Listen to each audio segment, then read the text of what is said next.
That can be unmuted. Okay, that should be good to go.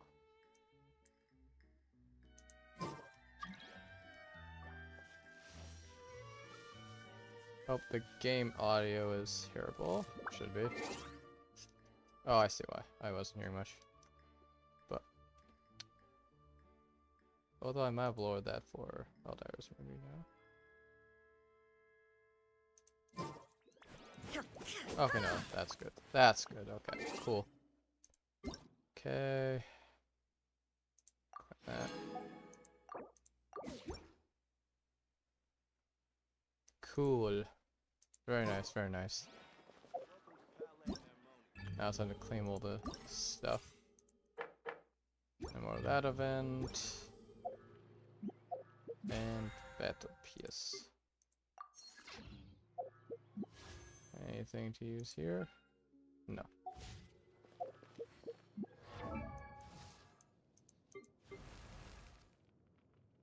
Yeah, everything looks good there. Okay. Well, if everything's all good to go, then... Oh. Oh. Oh, this is... Oh, that's pretty good. I can get 2 achievement commissions on one fell swoop. Neat. But that'll be later. That's right, I was in the right place. Go here. The child who doesn't exist. That's interesting title. Huh, it's been a while since we visited Poisson. Maybe we should head over and have a look around. Well, anyway, the agenda for today is, as you can see, the Arlecchino story quest, and then if there's time, which I have a feeling there probably will be, the Chori quest that I didn't do last hatch, because a certain event took longer than it was supposed to. Yeah.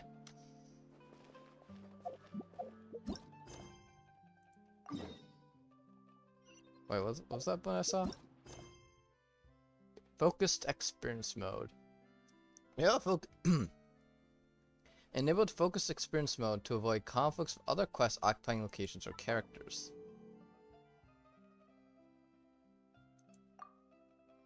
How to actually click a strip button. Start out just like, oh yeah, here, do it. And instead I have to go out of my way to select that. Bruh.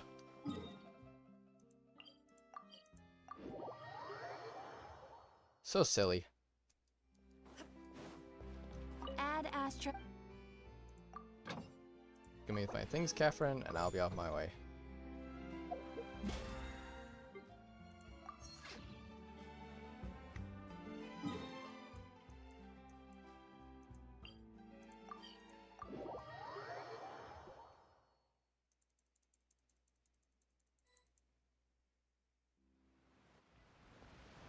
Hey, Traveler. Paimon.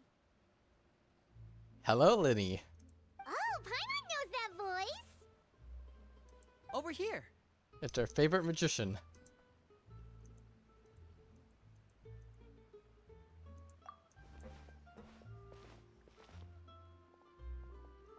To borrow one of the more popular turns of phrase at the moment, this appears to be quite the fated reunion. Running into you two out of the blue like this has really made my day. I certainly wasn't expecting it. You can say that again. What brings you to Poisson? Wait, Indeed. Paimon's got it. You must be here for one of your magic shows, right? Actually, we've run into a bit of trouble on the home front, so Father arranged for us to stay in Poisson for the time being. I see. Oh, are Lynette and Fremine here too? Yep, along with most of the other members of the House of the Hearth. You may have noticed Poisson seems a bit more crowded. To be honest, I don't see many more people than usual, honestly. So you're saying nearly the entire organization has moved to Poisson? Sounds like you've run into way more than just a bit of trouble. Yeah. What's really going on? So that tells me a bit of trouble will not require everyone to be here. But what do I know? What do I know? Since the two of you are so curious, perhaps I can fill in. Oh my god. People love to appear out of nowhere, huh? You scared Paimon half to death. Father, you're here. You know, on second thought, maybe we don't need to know. It's all probably super confidential House of the Hearth stuff, right? We totally weren't trying to lie or anything. More Paimon hatred out of you, as expected. The moment someone intimidating shows up, I was like, oh no, I don't need to know anything anymore. I don't need to know anything more. Please move along. No need to be nervous. I could sense your genuine concern from your conversation just now. Oh, that's good. Of course. I can also understand your confusion. Sending so many Fatui here to Poisson, it's only natural that some might suspect an ulterior motive to be involved. Well, we are a little curious. George. I understand. I'm well aware you've had your fair share of confrontations with the Fatui in the past, and I can't exactly guarantee that we'll remain on good terms in the future. As for right now, however, I would say we have little reason to be at odds, wouldn't you agree? The House of the Hearth could stand to be more open with those who have worked so closely with us in the past. Okay. As for the issue at hand, well, it hardly relates to any ulterior motive. To be frank, it all stems from a certain rumor circulating around the House of the Hearth. It's an internal matter. Okay. What sort of rumor? A rumor that a certain phantom child is hiding away in the House of the Hearth. A phantom child? Ooh, just hearing the name is giving Paimon the creeps. A spirit that should have long ceased to exist is lurking in the shadows of the House of the Hearth. So I decided to bring the children to Poisson before continuing to investigate the situation. I expect I should be able to track down the spirit fairly quickly. After that, it's just a matter of resolving the situation, if you will. It shouldn't be much trouble at all. Okay. If you're curious, or if you still have some concerns, it might be advisable to stick around for a few days. I'm sure the children would be exceedingly pleased to welcome some visitors. Lenny, I'll leave you to entertain our guests. I have some matters to attend to. Of course, Father. And off she goes.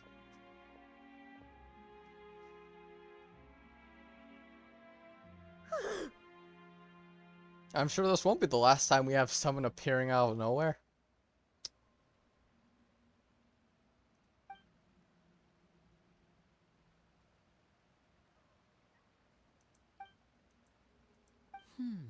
It has long been a dream of mine to invite you to our home. You're quite well known in the organization already. A lot of people have been talking about you, especially after everything with the prophecy. Oh, that's nice. If you're willing, why don't you stay a while and have a little chat with us? Alright. We don't have anything else to do right now anyway. But let's be clear, we're just gonna be there as guests, okay? Don't get any funny... Oh, wait a second. For your guests, that probably means we'll be treated to lots of yummy food, right? Oh my goodness, Paimon. You and food. Is that all you really think about? Can't you think of something else? Of course. During our stay in Poisson, we've been helping out the locals with some fishing. We bring in quite the bounty every day. In fact, today's the perfect chance for me to show you what I can do in the kitchen. Let's go. I'll take you to where we're staying. And the hearth flame goes out. Be a quote-unquote house guest. Okay.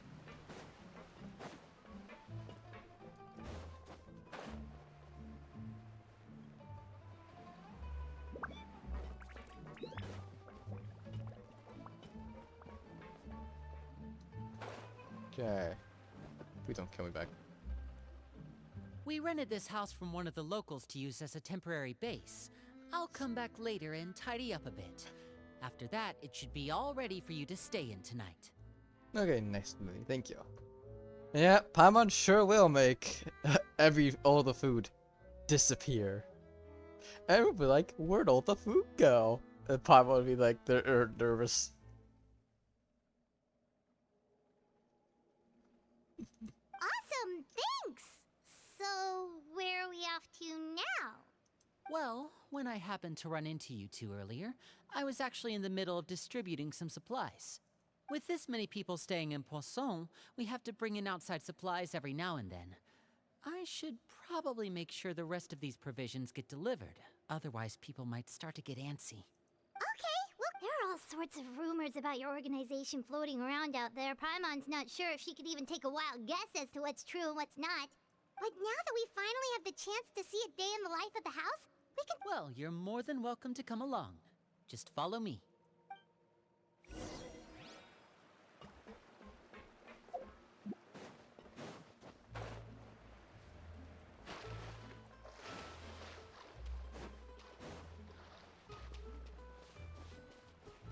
Ah, do I start to go back up?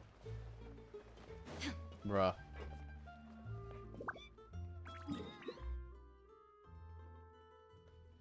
To be honest, I wouldn't know. Paimon does some... Paimon... Maybe she's switching... Maybe the voice actress is switching between the two Paimons? I don't know.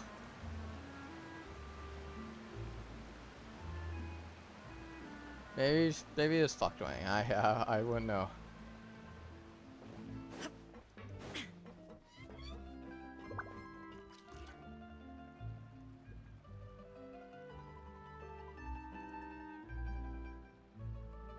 Linny, you're finally here. The supplies. I must Brought them with me? Yep. Hello? Uh, Something caught your eye? I think he's a bit, taken aback by the fact that the famous traveler is standing right here. Along with his flung emergency food. Down emergency food. It's the Traveler and Paimon! I knew it. Oh, my hand. No way! Come here, everyone! Hurry! The Traveler and We're Paimon way are too here! Our fame. It's too much. Can't stand One this at a attention. time, please. Don't crowd around them all at once. Oh, it's alright! Gotta say, Paimon didn't realize we were this famous. Of course! Father and Linny have told us so Father. much about you. Father told us about how you helped Linny. According to her, you're a trustworthy friend. And as far as she's concerned, that's pretty much the highest compliment we've ever heard her give. As you can imagine, everyone's been very curious about you. Everyone's like, Pitchfork's like, no, get out of here. And we're like, uh-oh. I heard the Traveler is so strong that he can move a mountain with his bare hands. Mountain. I don't think so. I heard Paimon eats so much that she can clean out the entire pantry in Hotel Tabor in just 3 days. You know? Yeah, true, true. Only in cutscenes. But you know, Paimon eating all out the entire pantry at Holton's World? Yeah, that's 3 days. You know, that sounds about right for Paimon's eating habits. Paimon is quite the glutton. Wait a second! That's the rumor you heard about Paimon? Oh, not cool at all! Paimon's only thing is being famous for eating. Well, I'm known for lifting mountains, apparently. Oh, wait! When guests visit, you're supposed to give the— Oh, we don't need something like that. Besides, we don't have it. Come on! We insist! I can give you some of my new potions. Just pick your poison. And by that, I mean medicine or actual poison. I've got both. Oh dear, that's not something I want to be hearing out of a little child.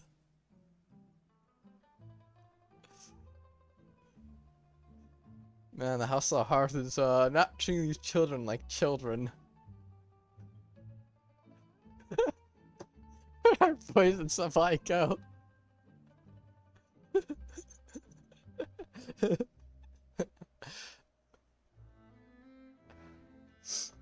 My goodness. Or maybe Shaplo can teach you guys about stealth. He's super good at it. Yeah. He's never been caught. Ah, now that's not a bad idea. I know you usually prefer to fight head-on, but it never hurts to expand your bag of tricks, right? When it comes to eliminating your enemies, staying quiet can go a long way. Trust me, I would know. I was poisoned not too long ago, and I'm still dealing with the after effects.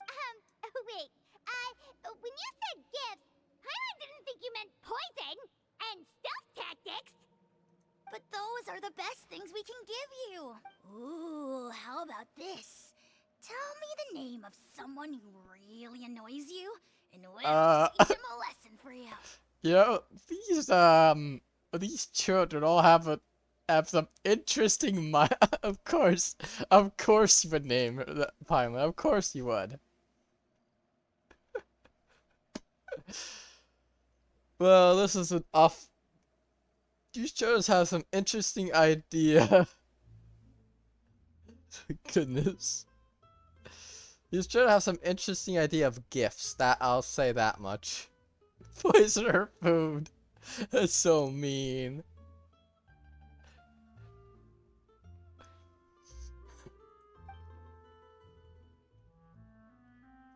All right, Fold, Selwar. I think that's enough suggestions for now. When it comes to being a good host, it's the thought that counts. You don't need a physical gift to make our guests happy. In fact, pestering them with suggestion after suggestion might make them more annoyed than anything. I would say your enthusiasm has certainly gotten across. Really? Awesome!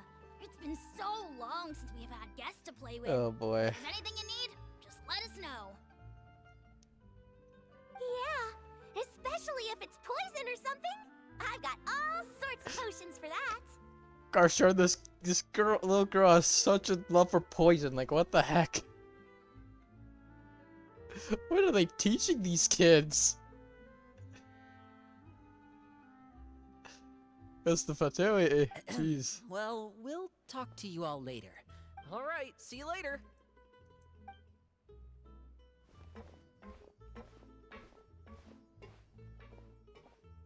Bye.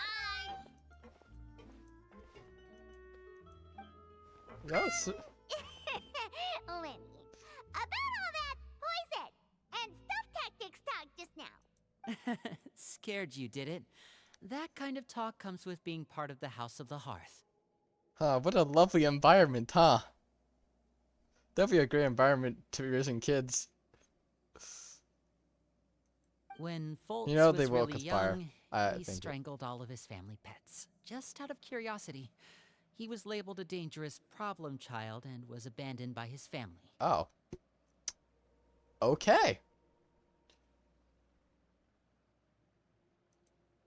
Elwar has an unnatural obsession with potions.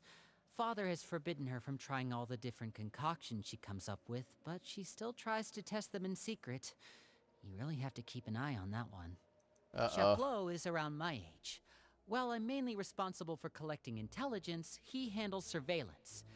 He's very passionate about his work and has no reservations about taking on some very difficult missions. I know you two probably aren't used to that kind of talk, but I can promise you they only had the best of intentions. Things like stealth tactics and developing different poisons, they really mean a lot to them. They were just trying to share the best of what they could offer, that's all.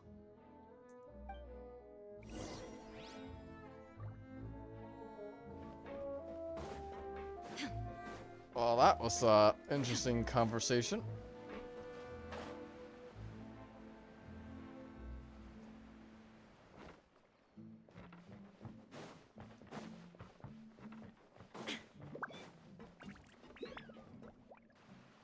Filial, supplies are here.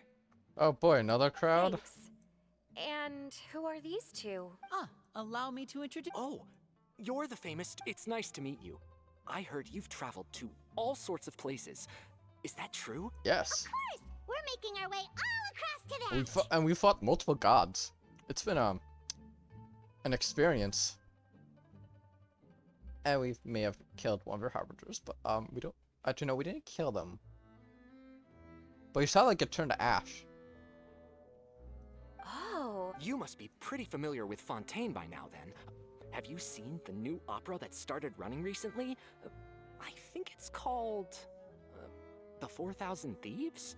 4,000 Thieves. I feel like that's familiar. I feel like that sounds familiar to. Sounds familiar to an actual book. Eh. Oh, this is the first we've heard of it. It seems like it's going to be fantastic. From what I've been able to tell from the posters, anyway. oh, and there's the Blind Maiden, too. That one is supposed to have audience interaction. Seems pretty interesting. I guess the way your face looks right now looks so evil. I'm just getting evil vibes off of this face right now.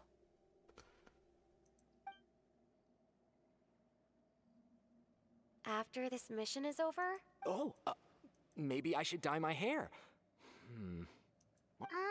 Is it just Paimon, or do these Yeah. two seem much easier to get along with than the other? I heard that. Oh! I'm guessing you're referring to Foltz and the others. I bet those crazies are practically foaming at the mouth right now. I'm sure they just can't wait to get back to Snezhnaya to carry out the plan. That's enough, Filial. Don't talk about family members behind their back, right? What? Guess this is goodbye then. If you ever have some time, we should go see the opera together. Gotta watch my back around them all. They're plotting something.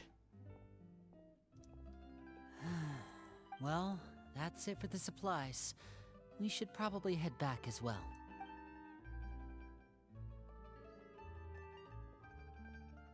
Well, they didn't seem too happy with each other.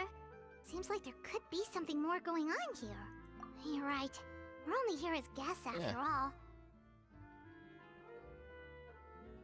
Yeah, plan the works. Linny's getting super far ahead. Come on.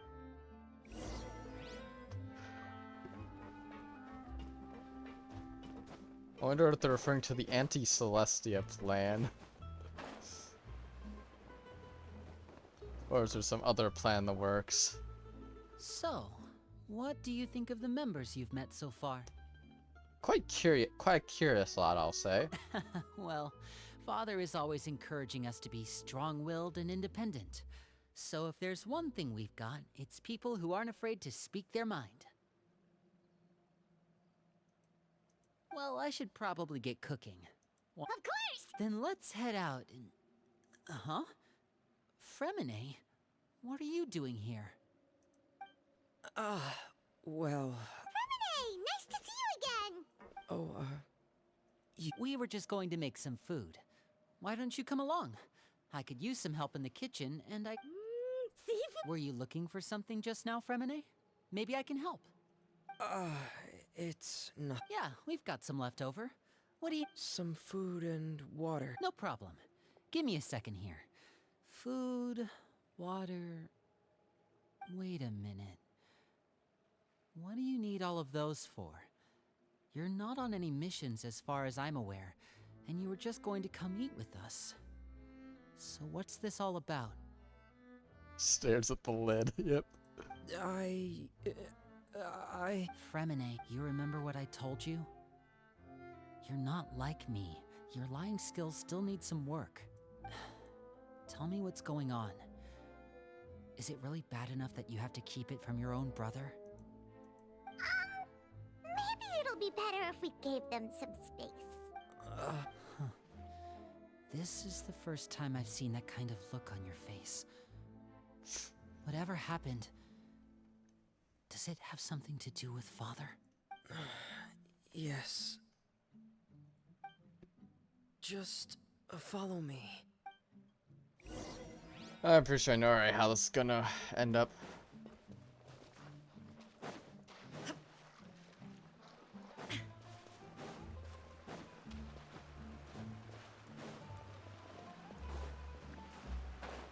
Oh, is that the wrong side? Okay, just gotta wait for the stamina. Come back.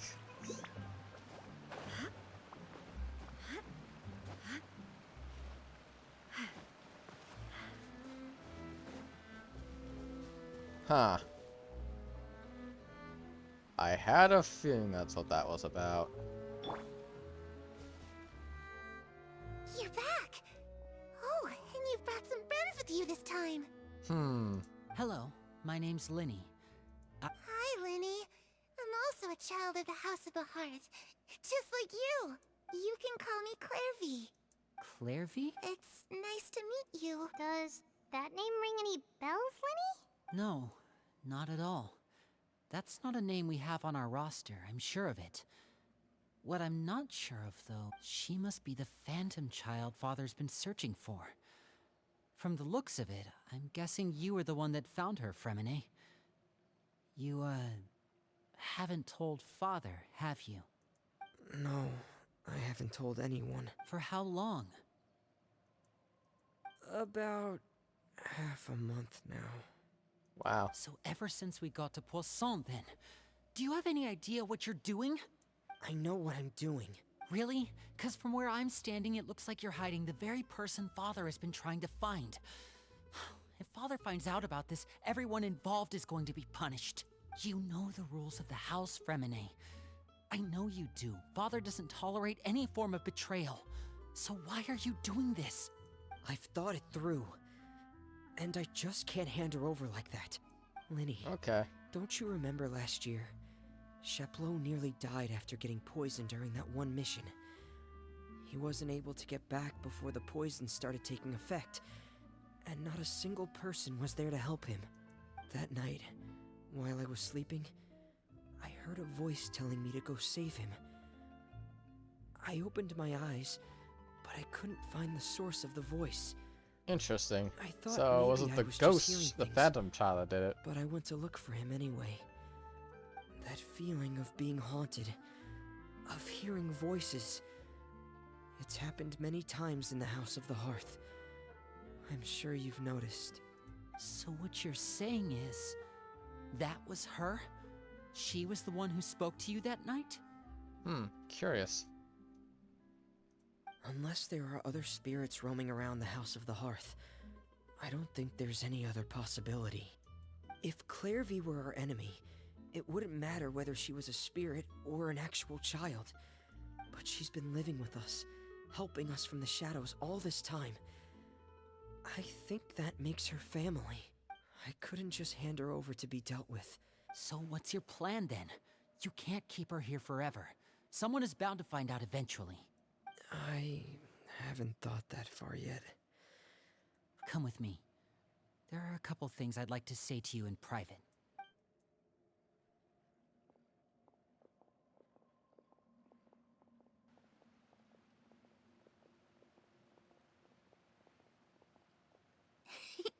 Those two sure care a lot about each other. Honestly, not sure what that is, but she's Well, they somewhere. got a funny way of showing it. From where Paimon was floating, it sure seemed like they were about to bite each other's heads off. No way. They have a really deep bond. I could tell right away, 'cause I also have a friend like that. I just don't know how long that kind of bond can last. The darkness in the house runs deeper than you can imagine. No one can get out alive. Okay, that is quite ominous, little girl. This is ominous. I'm sorry, Lenny. I really didn't mean to drag anyone else into this. Oh, really? You didn't mean to? 'Cause I, for one, wish you did. Huh? What do you mean? You know, when we were younger, you didn't call me Lenny. You called me brother, just like Lynette. We grew up together, the three of us. We were all orphans, all rescued by father. Of all the siblings in the House of the Hearth, I think our bond was the closest. Later on, when you started calling me Lenny, I wasn't actually surprised. After all, Lynette and I are related by blood. We've had to depend on each other to survive long before we joined the house. Lenny, The darkest and most difficult moments of my life happened before you and I had ever met. I'm sure that's true for you as well. Even so, Fremine, we've stood by each other for all these years now, and to me, that means more than blood. You and Lynette are the most important people in my life. No one can replace you. So I won't let you face anything alone. Oh, looks like things are getting kinda heated between Lenny and Fremine. It's going somewhere. It's raining. I should put my clothes away. Okay.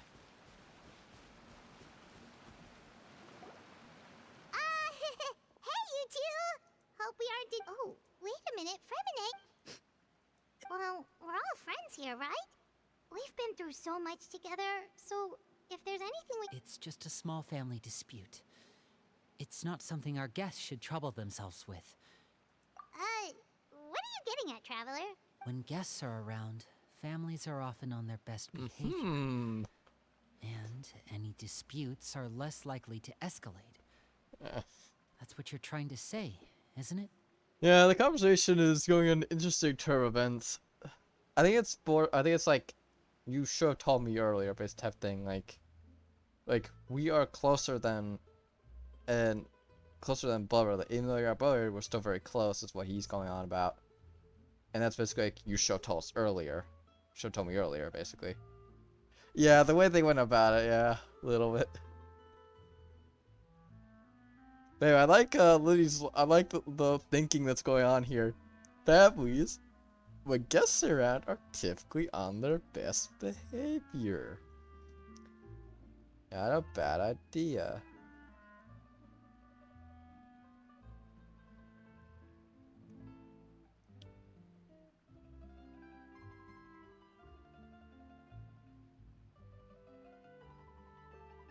I just... Yeah, typically, Thank but you. now this is the Fatui. I was really hoping to keep you out of it. But even if I could think of some other reason to turn you away, I'm not sure I could convince you. I know things could turn dangerous, so I promise you this. From now on, I'll protect you like my life depends on it. Thank you, Lenny. But I could probably handle myself, but I very much appreciate the gesture. Me too. Well, back to the matter at hand then. If we don't plan on handing Clairvy over to Father, then our only other option is to solve the mystery of her identity before Father is able to track her down. That means finding out where she came from and what she's doing here. Then we can send her on her merry way and pretend like none of this ever happened. I've tried that already. And? And... nothing. She even came with us all the way to Poisson. It seems like wherever the house is, she follows. Okay, that's a little... I don't know much about spirits. Do you two have any ideas? Well, I pretty much have a pretty good idea who she is. It's just that information came from some of the shorts that Hoyo put out before this quest actually came out. So And I don't know. I don't know if she was. I didn't watch the full thing. All I know is she's related to definitely someone who was in the house at one point. But killed her the house, maybe. Probably find out more details. Let's see here. Paimon remembers hearing something like, if you fulfill a spirit's last wish before they die, they'll let go of whatever's keeping them here and return to the ley lines. Oh, it's just that Paimon doesn't really remember where she heard that, so it's not guaranteed to work or anything. Well, sounds like it's worth a shot. Guess that means we should go ask her about... What is it? I need you to promise me that this will stay between the two of us. We're the masterminds behind this whole thing. No one else gets involved. Can you do that for me? Of course. I promise. All right. Then let's seal the promise just like when we were kids. Fist bump on 3. Ready? 1, 2, 3.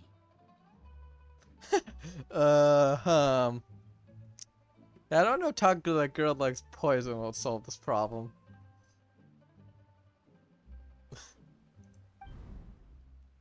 I swear. I was right that that would be the last time.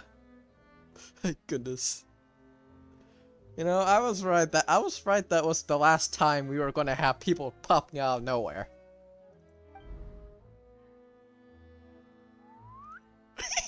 Their faces. These face. Whoa! The dead's face is just like you.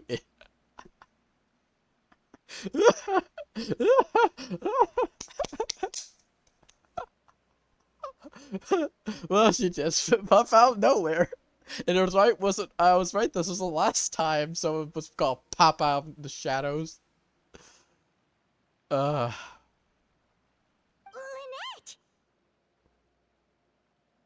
But what a surprise! What brings you here, dear sister? She's so done with them. She looks so done. And, when exactly did you get here?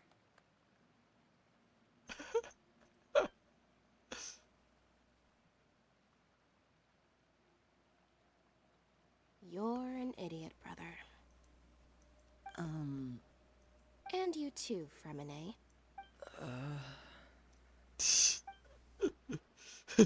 You 3, Traveler. And you 4, Paimon. Wait, what did we do? I've seen Clairvy around the House of the Hearth before. I hadn't seen her in Poisson, so I figured she must not have come with us.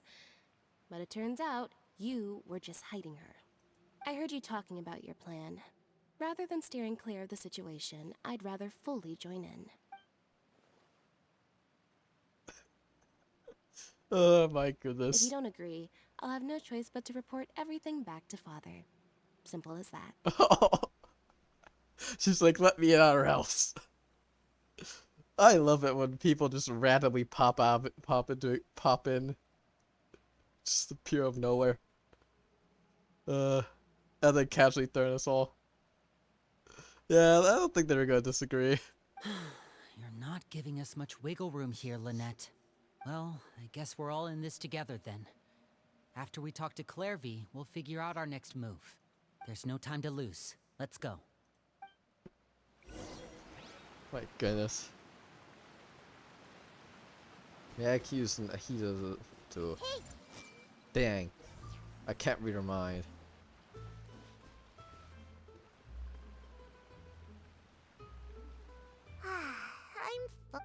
She said she's full, but the food doesn't look like it's even been touched. That's right.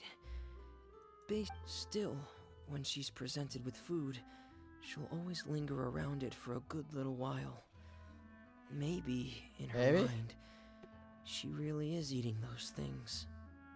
Maybe Paimon says different, I'm not too sure at this point. I just hear Paimon, I'm like, Paimon. Does she know that she has already passed away? I've tried to ask her, but she didn't answer. My guess is that she's just as confused as we are. Or Maybe she couldn't understand the question at all. Clairvy, if you've got some time, I'd like to ask you a few questions. Sure. Oh, another new friend. Hello. Clairvy, how did you join the House of the Hearth? Huh? The knave brings you here and then you can't leave. True, Luigi. Just bring in Luigi and he'll solve this problem lickety split. It's just that your name, it's not on the roster. And I've never seen you before. The roster? Oh, I get it now. I think there might be some things you don't know about this place. The people in charge, they're not as nice as they look. They say they keep a roster, but it's not complete. There are a lot of people who aren't on it, and never will be. Why does this little girl keep spouting the most ominous things ever for the situation? Jeez. In this house, some people are family, and other people are just test subjects. Those kinds of people aren't ever going to get a place on the roster. Yes, righty. Unless it's the roster of people who've been executed.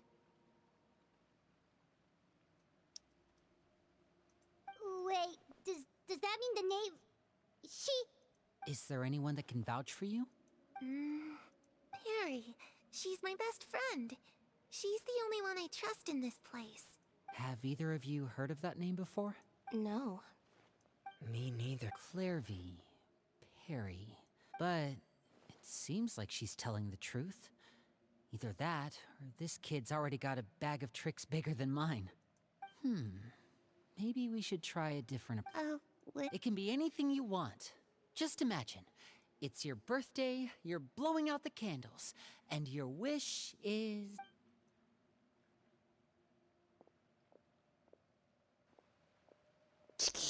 Yeah.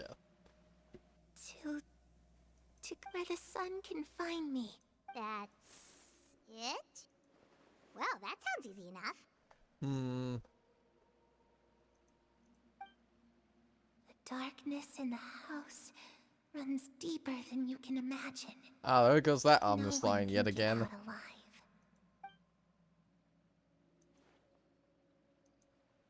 Okay, time to divide and conquer. I'll try and find a way to use basic illusory magic to take Clairvy outside and bring her somewhere with You're sunlight. talking out loud. I think she's gonna hear that. Fool. Lynette, try and find the list of executions that Clairvy was talking about, and see if her name is on it. Fremine, you stay in Poisson. We can't be the Well, she only seems ones who've to had hear. run-ins with Clairvy. I need you to collect So- intel on everything she's said and Doesn't done. matter if they're ears or not.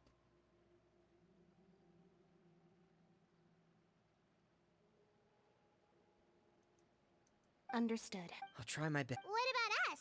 What? I really appreciate your willingness to help, but this is a family. Let me think. Since Father considers you to be guests, make... Ah, Paimon gets it. You want us to distract her. I'll give you a magic bird. If Father suspects something, all you need to do is release it when she's not looking, and it'll alert me that something's wrong. Of course, that's only as a last resort. If Father doesn't seem to notice us, there's no need to make contact. We'll reconvene here tonight after all's said and done. If the worst case scenario happens and we're discovered, just tell Father everything. We're not going to let our guests get punished for our own actions. That's where we draw the line. Okay. You too. Okay.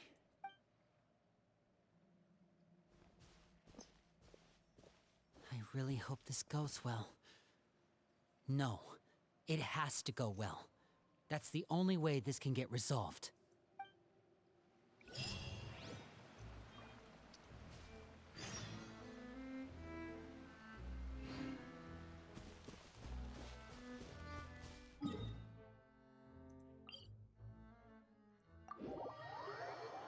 Yeah, it won't go well. Terrible things say is things like that has to go well. It never goes well. It's a pattern.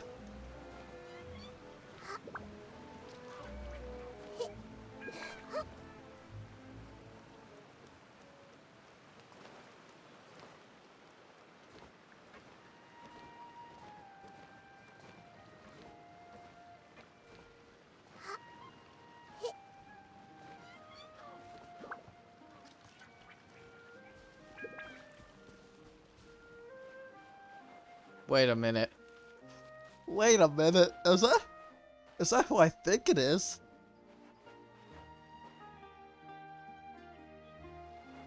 It's Mr. Batomaniac. He's back.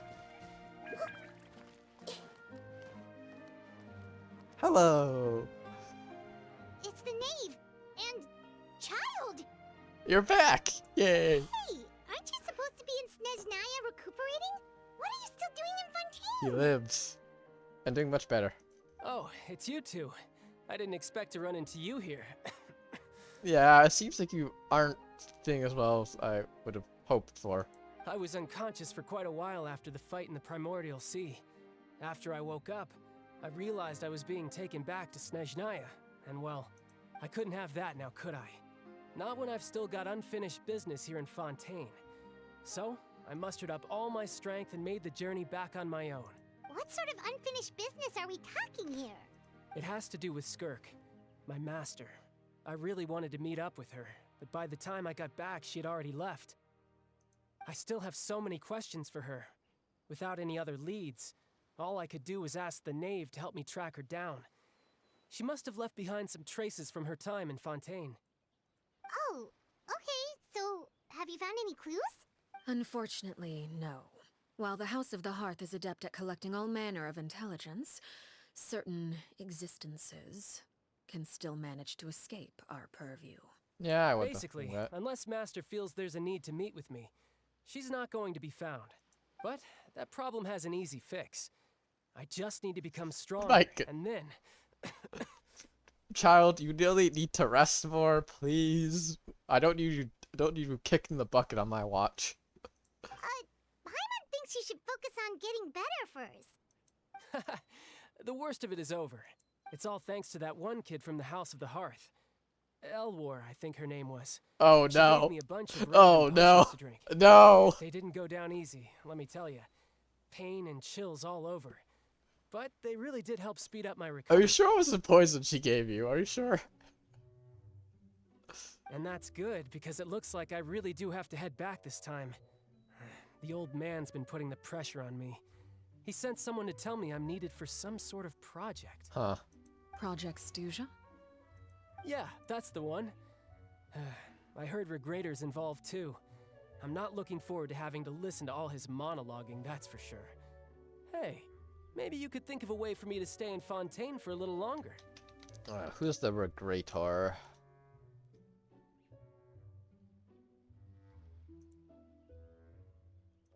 Oh, it's Pantalone. The guy looks like Baiju, okay.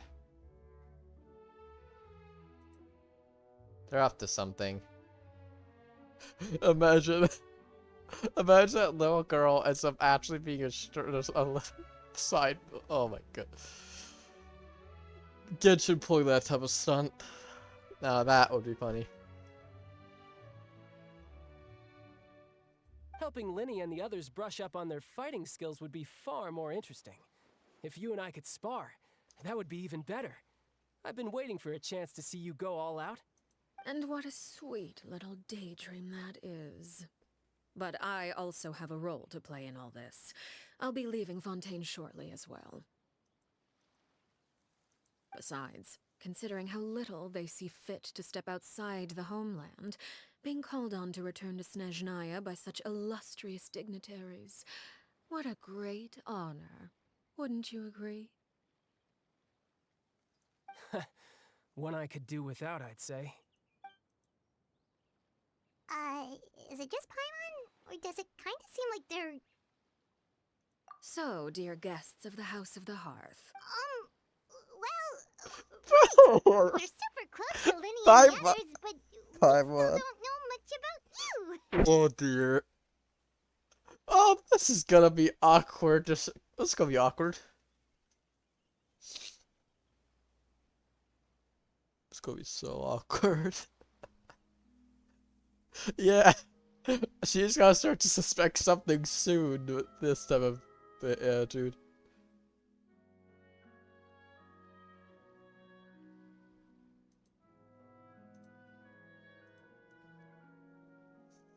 Is that so?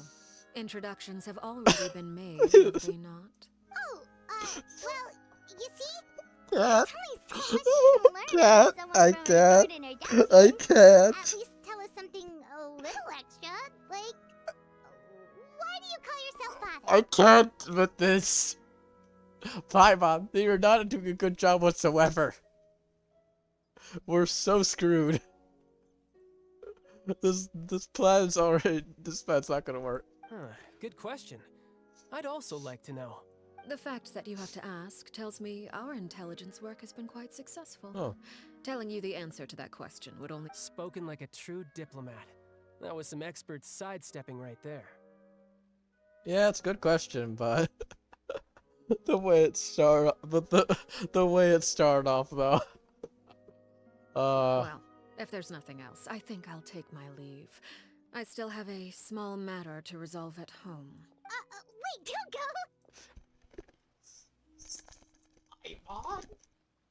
Paimon, you idiot! I can't.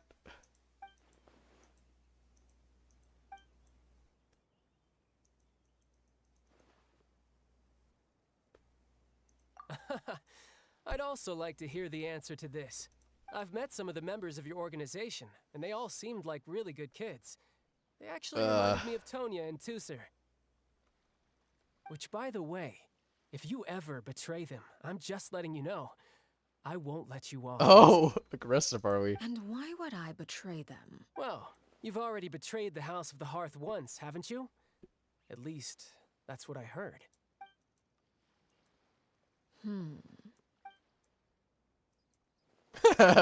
Okay, I admit. That's just what the old man told me.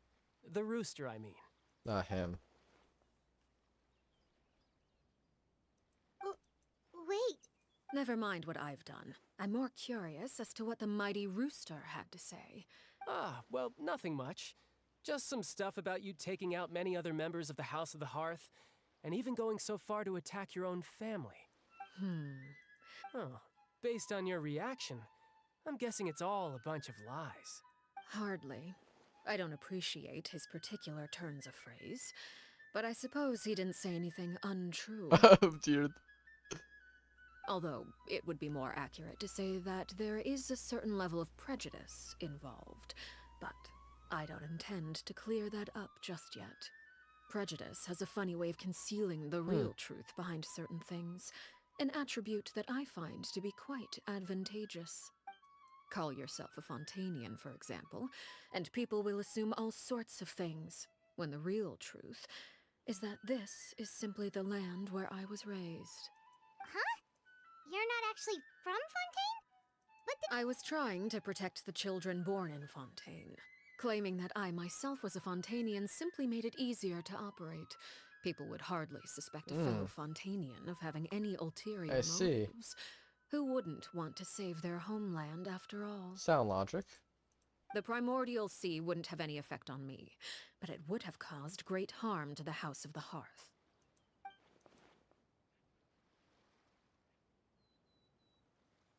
So, you stayed in Fontaine for the kids. I guess I was wrong to believe you'd betray them. Good. Like I said, I like it when others have misconceptions of me. Actually, while I was recuperating at the House of the Hearth, there was something else that really caught my attention. I heard that members always resolve disputes and arguments with a friendly spar, and the loser has to back down. Seems pretty cool if you ask me. Would also give them plenty of opportunities to hone their skills. Well, that's only a recent development. In the past, such spars weren't nearly so friendly. The losing party would lose everything, including their life. Ah. They were that high stakes? Whew, at least that's not a thing anymore. Well, the current atmosphere's not half bad. I'm a bit jealous, actually. You've got so many family members around you, and you even get to live with them. Having a lot of family around means dealing with a considerable amount of bickering and scheming. Once Tonya and Tusser enter their rebellious phase, I'm sure you'll understand. Just imagine. Tusser becomes obsessed with plucking out strands from the rooster's mustache, or Tonya decides to dye her hair 42 different colors. Just zoom in on his face.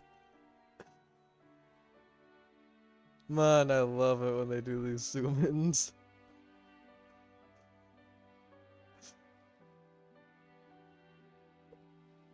My goodness. I'm glad you saved that. I should get that from the recording later. I get the picture.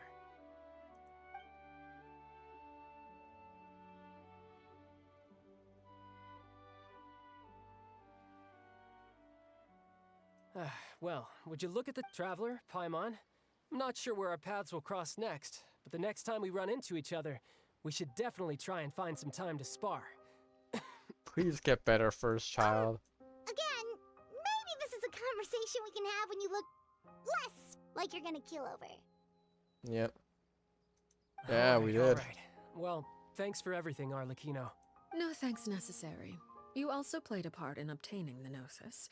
I would say we can call ourselves even. I like the sound of that.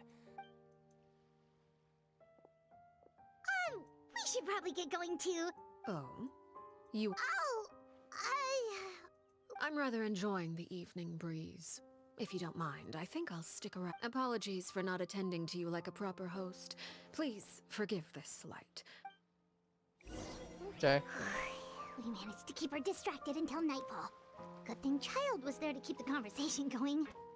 You don't think she suspected anything, do you? You know, I would be surprised if she didn't suspect I a wonder thing. if Linny ran into any issues. Let's hurry back and see how everything went.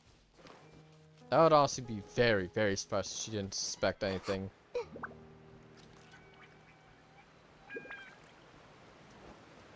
Yeah, or Clairvy's gone. Either or.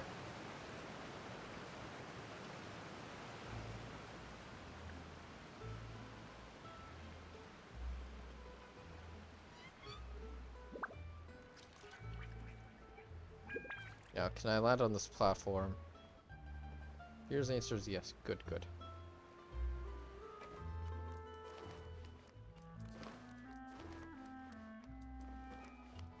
Not that necessarily helped. Yeah, I know. How did everything go? I know. Cable blah blah. Yeah. Well, long story short, we ran into a small issue. Everything was fine at first. She followed me up to the surface just like I told her. But as I led her out of the shadows and into the sunlight, she vanished. Huh. I turned around and there she was, standing at the edge of the shadows, silently watching me. Curious. Huh. Maybe she's afraid of sunlight, or... No, it wouldn't be her wish if that were the case.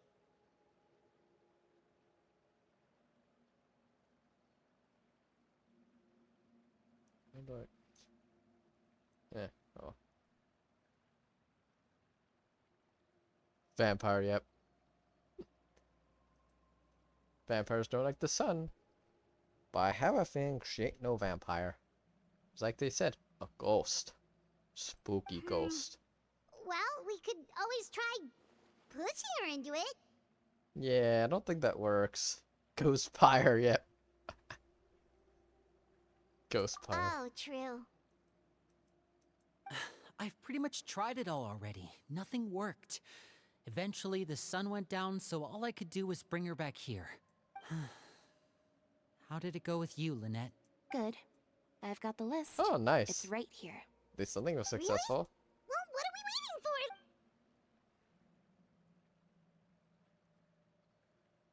Oh, that's a lot of pages. True, but what if she Oh, just it's gonna take disappears? forever to get through it all. We can each take a section. Here. La Pouillade.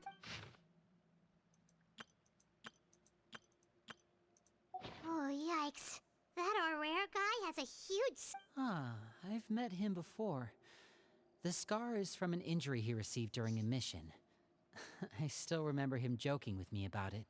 He said any future lover would take one look at him and then lose all interest.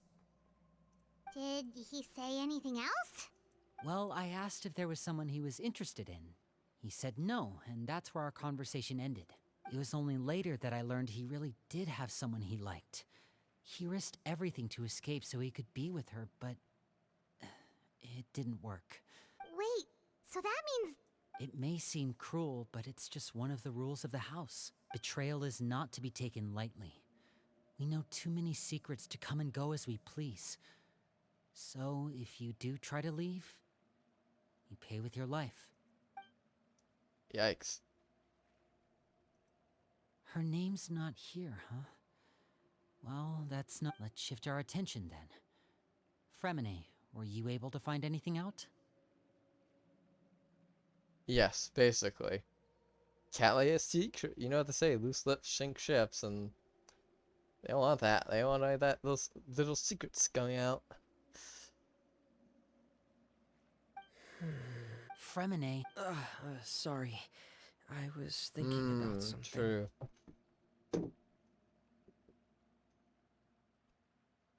Yeah, when she has to leave, she just disappears. Sounds about right. I managed to talk to quite a few people, but... Strange. Yeah, I mean, I know there have been arguments in the past. Times when people haven't gotten along. Chaplot and Filial are a good example of that. Oh, those are two of the people that we met while delivering supplies.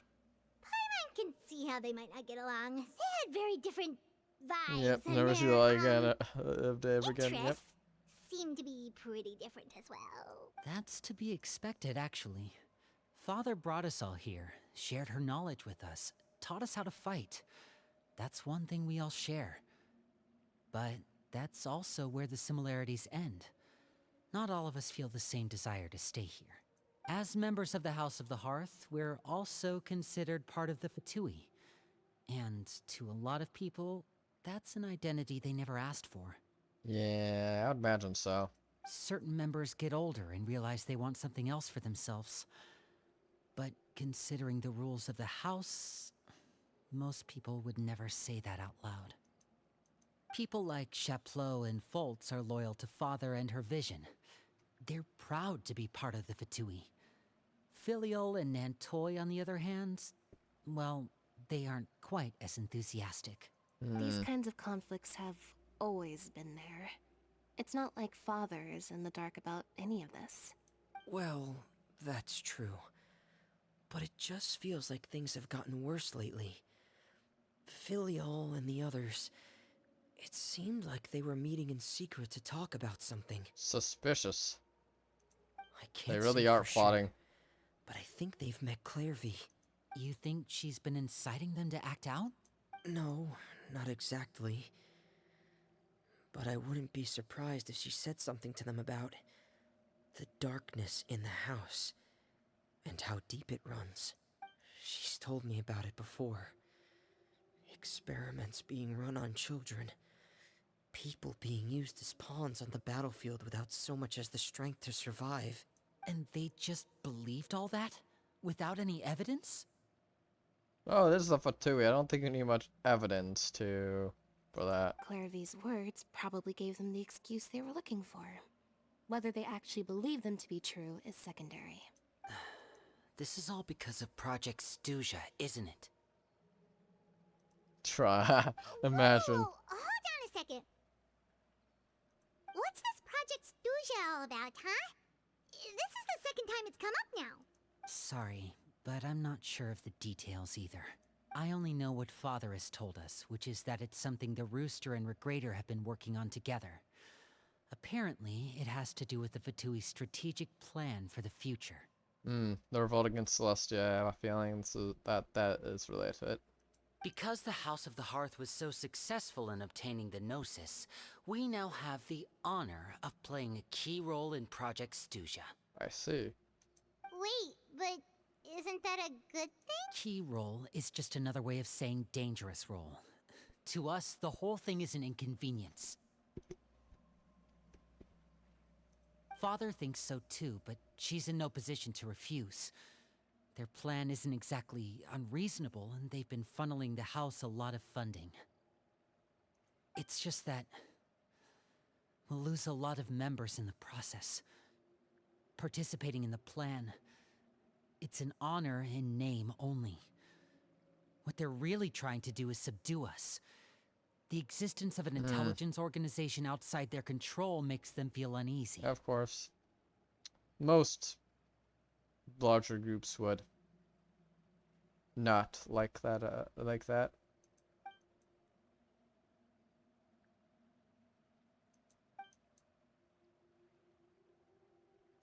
Okay, super complicated top secret Fatui business aside, what does all of this have to do with the conflicts you were talking about earlier? Paimon doesn't get the connection. External pressure has a way of exacerbating internal strife. You can't overlook the power of fear either. People are afraid of dying, and that fear is often the impetus for a lot of stupid decisions. Yeah. I thought resolving the Clairvy situation would make everything go back to normal, but it looks like things are more complicated than I thought. If we leave Filiol and the others to their own devices, sooner or later, Father will be forced to take action. And that can't end well at all. We can only focus on one situation at a time, brother. You're right. Even if we confront Filiol and the others, it won't do any good. Well, it's getting late. We should head back and get some rest. Lynette, you stick with me this time. Fremine, keep a close eye on Filiol and the others. Make sure they don't do anything they'll regret. Good work today, everyone. Have a good night, and I'll see you tomorrow.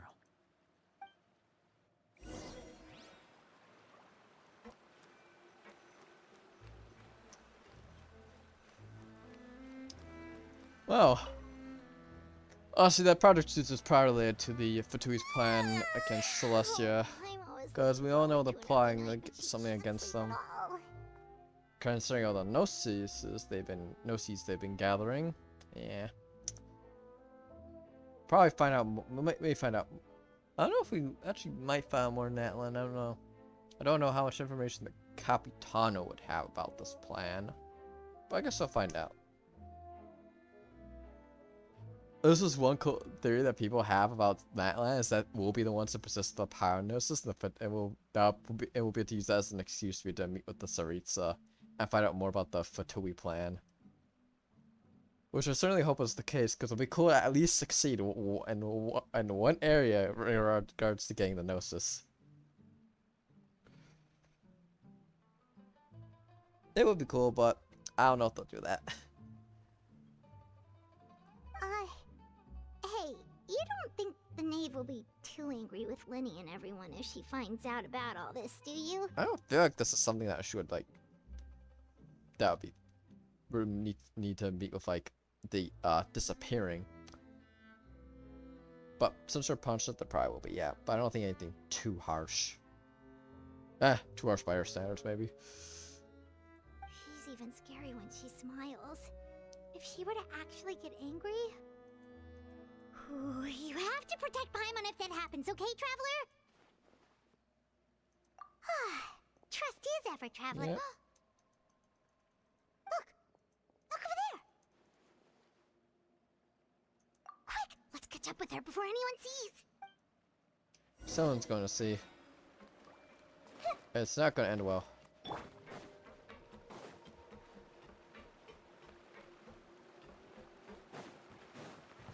I do not think this is going to end well whatsoever. Yeah, the ghost having ulterior motives. Over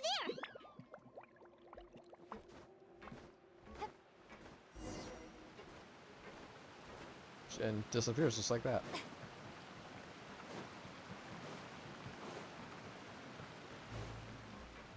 Oh, where is she going? Oh, if someone sees her, we're toast! You know, we'll just deny that we ever saw her, if that happens. I'm all for doing that.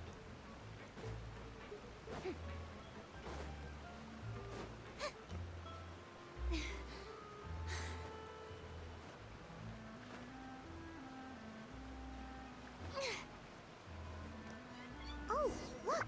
She stopped! Yeah. Yeah, we just, like, we don't know her. Oh, the moonlight works. For her to be in. Clairvy! Shh! I opened the window while no one was looking. Look how pretty the outside is. If only I could have more than this. You probably think I'm being silly, huh? Oh, please, help us get on the same page here, Clary. We need you to tell us what you know. Can you do that? Sure. Although, after you hear all this, I think you might regret that decision. Oh. Everyone in this family is nothing more than a tool.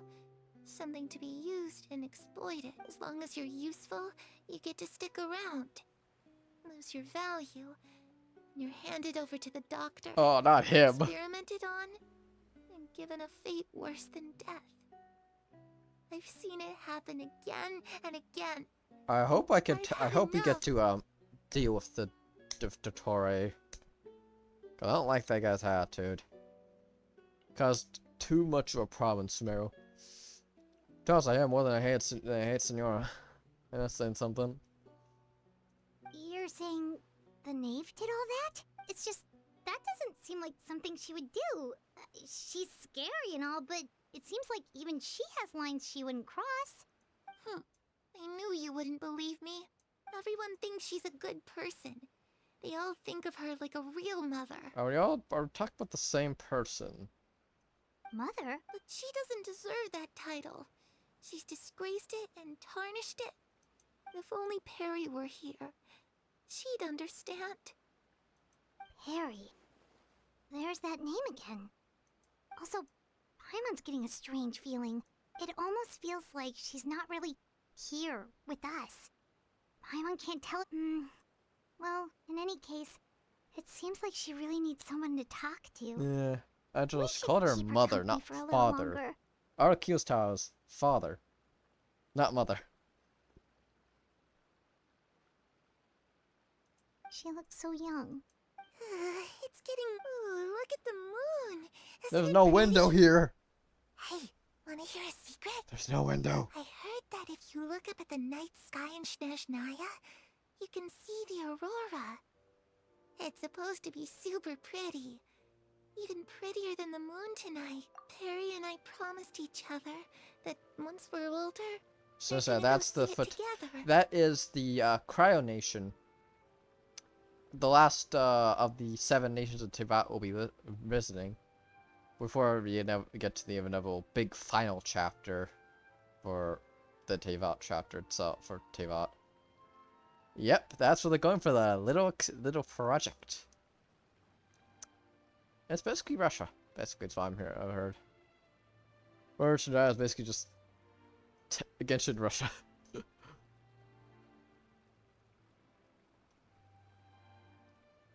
But I can't find her.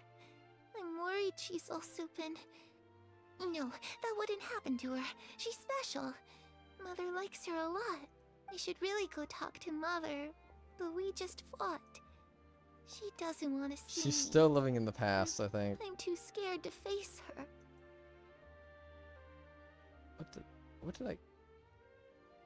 Okay, I clicked on something, okay. What should I...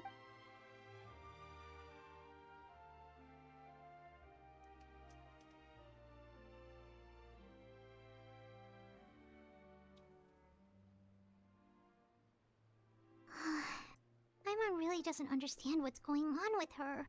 Well, let's head back. Yep. Night passes, as they say. Alright, looks like we're all here. Let's go ahead with the plan. Oh? What is it? What makes you ask that? Well, we kinda ran into Clairvy last night, and that's what she told us.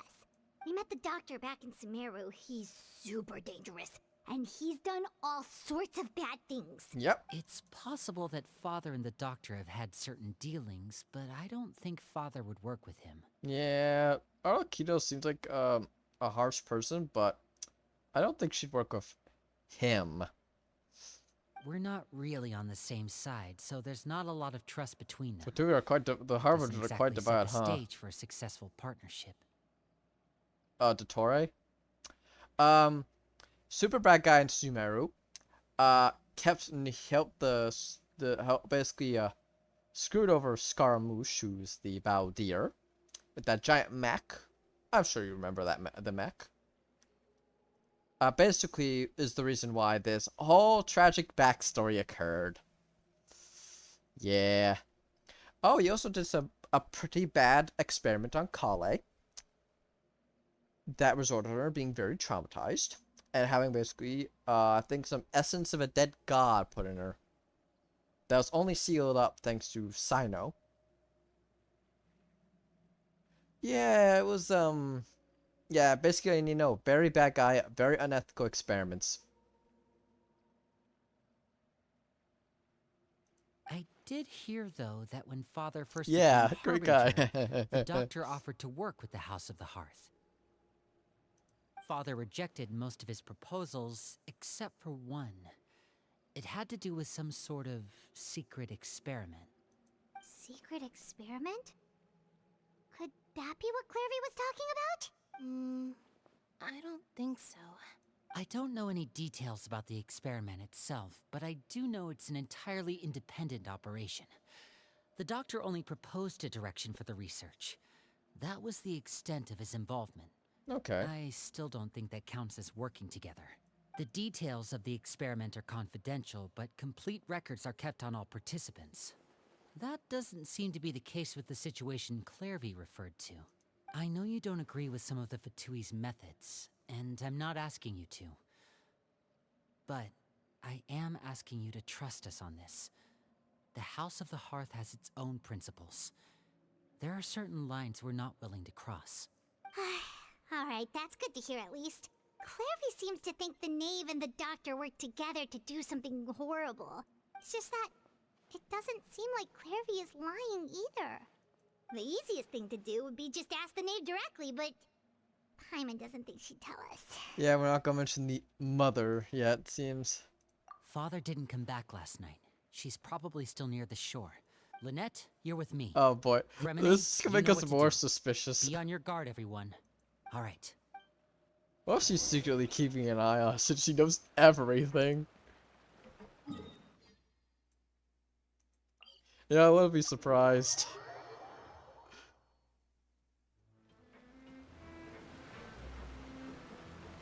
And that's the only reason she's humoring.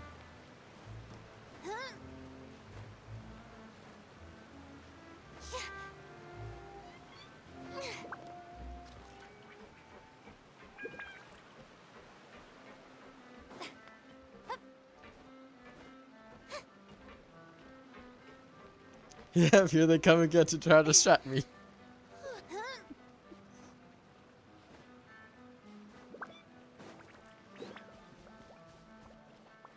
Oh, there she is. This just makes us more suspicious.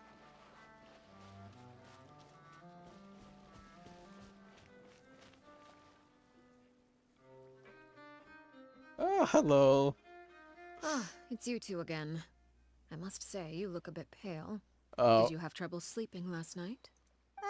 Perhaps if you had less on your mind, you'd be able to absolve yourself of such troubles. So what are you planning to do now? Catch up on some sleep? Or should I give you some time to rack your brain for a topic to discuss before I ask any questions? Although I must profess to being curious. Without child, Yep. how do you plan on I knew it. distracting me? I knew it. I knew it. I knew it. I knew it. She does. Yeah. Can't hide anything from her. Us? Distract you? A good one. But no, we were just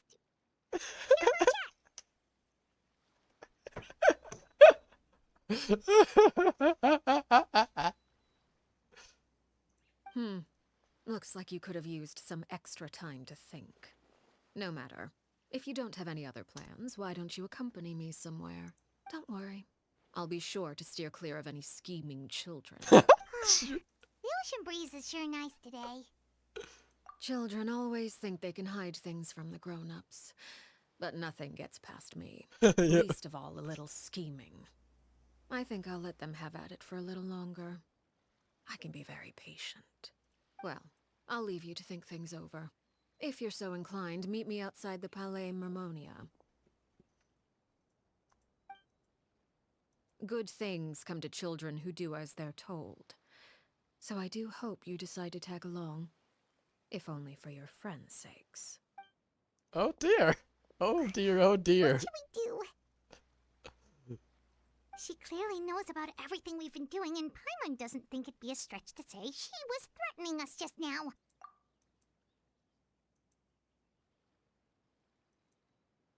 Oh, good idea. Hopefully he sees it in time. Yep. Well, we should probably head to the Palais Mermonia. Paimon doesn't want to find out what happens if we don't show up. Based on what the knave was saying just now, it Yep. didn't seem like it'd be anything good. Okay, there you go. Okay, then we probably shouldn't keep her waiting. It seems like Linny and the other... Yeah. Well, this is, Yep.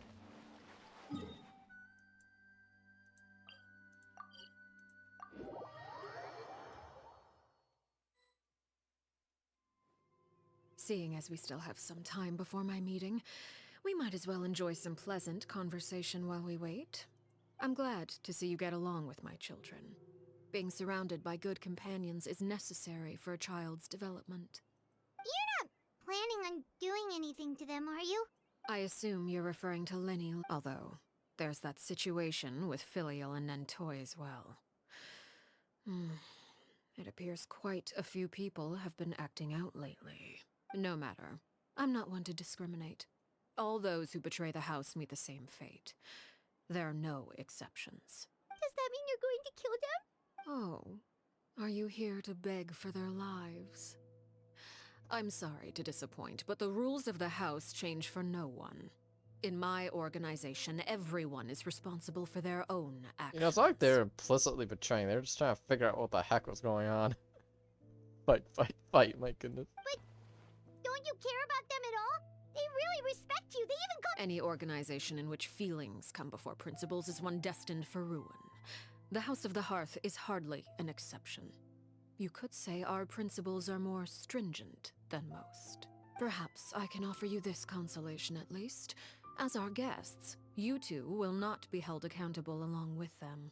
I would imagine Linny, Lynette, and Fremine will be able to keep their lives. As for Filial, Nentoy, and the others, I'm afraid there's little I can do.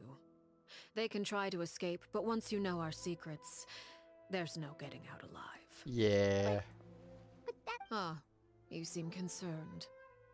Out of consideration for my guests, I suppose I could turn a blind eye for a little longer. If Linny and the others manage to dispose of Clairvy in the meantime, all evidence of their wrongdoing will be lost. In that case, I could hardly punish them for something I couldn't prove. If their efforts are unsuccessful, on the other hand, all will be held accountable. And the punishment will be severe. Of course. Oh, and here, I believe this belongs to you. I'll try and keep better track of it next time. It takes a considerable amount of time to train a bird like this. It would be such She a got pity the if bird. you She were to didn't lose shoot it. down, though. She didn't shoot down, but she did catch it. Wait, where did you get that? Well, I'm afraid that's all the time we have to chat. I asked you to meet me here because I have business at the Palais Mermonia.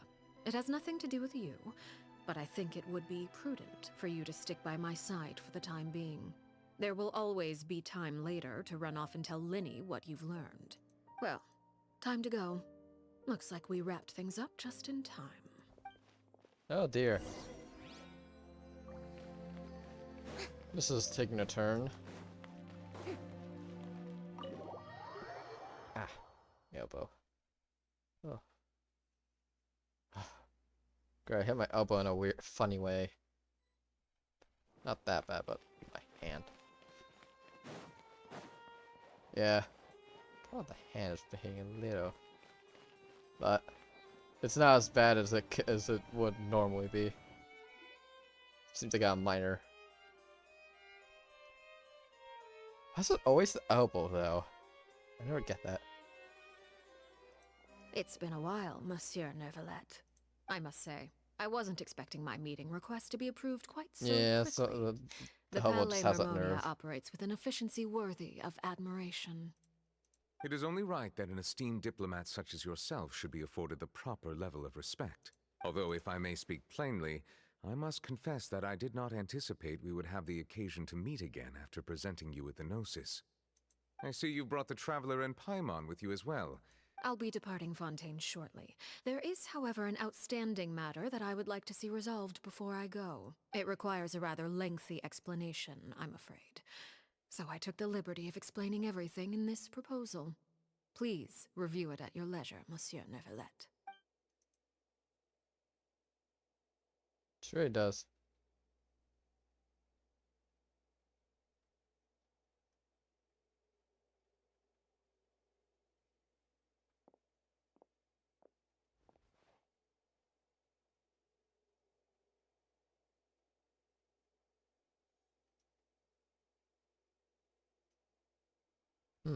There's a nice cup of tea here. I understand your request. However, at the risk of causing offense, I must admit that I fail to see why you would wish for such a thing. That would just be, oh my goodness. Brio walks in, sees that name, is like, and runs away. Oh my goodness. That would be quite the situation. I heard you have a certain fondness for water tasting, Monsieur Neuvillette, so allow me to use water as an analogy. A family is like a large body of water with countless rivers flowing in and out.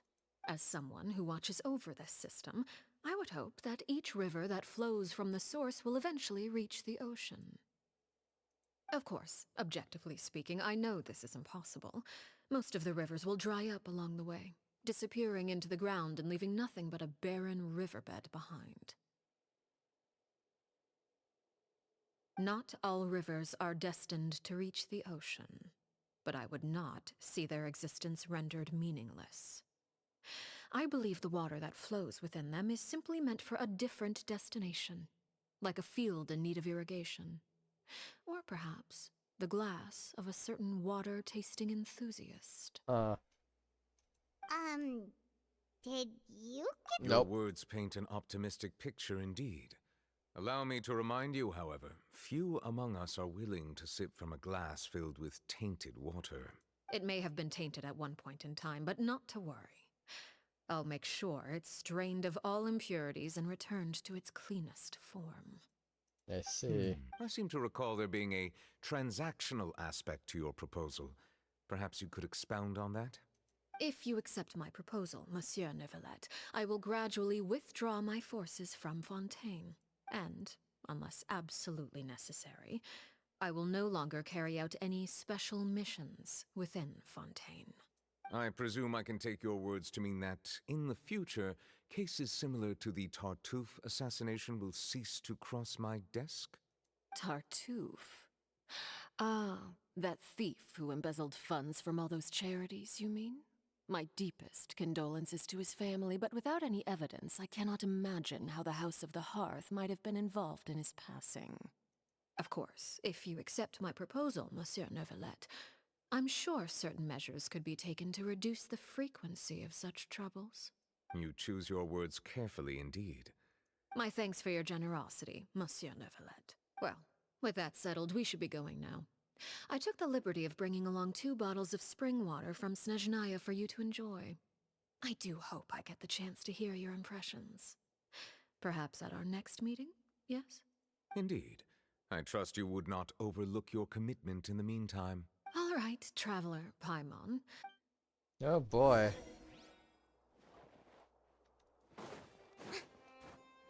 Oh, Free was here. Yes. Work is work. Same wherever you go. She was always there, yep.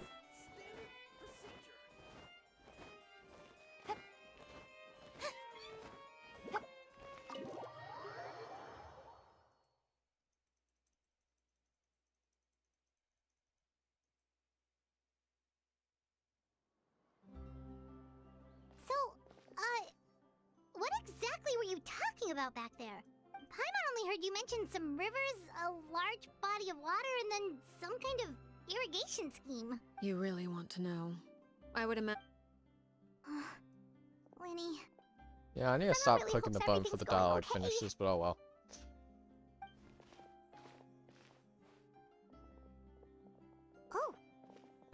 recognizes that look. You've got your ticket cap on, don't you, Traveler? Yeah. But that was funny when I cut up the others, honestly. It's only funny at Paimon, but the others, no.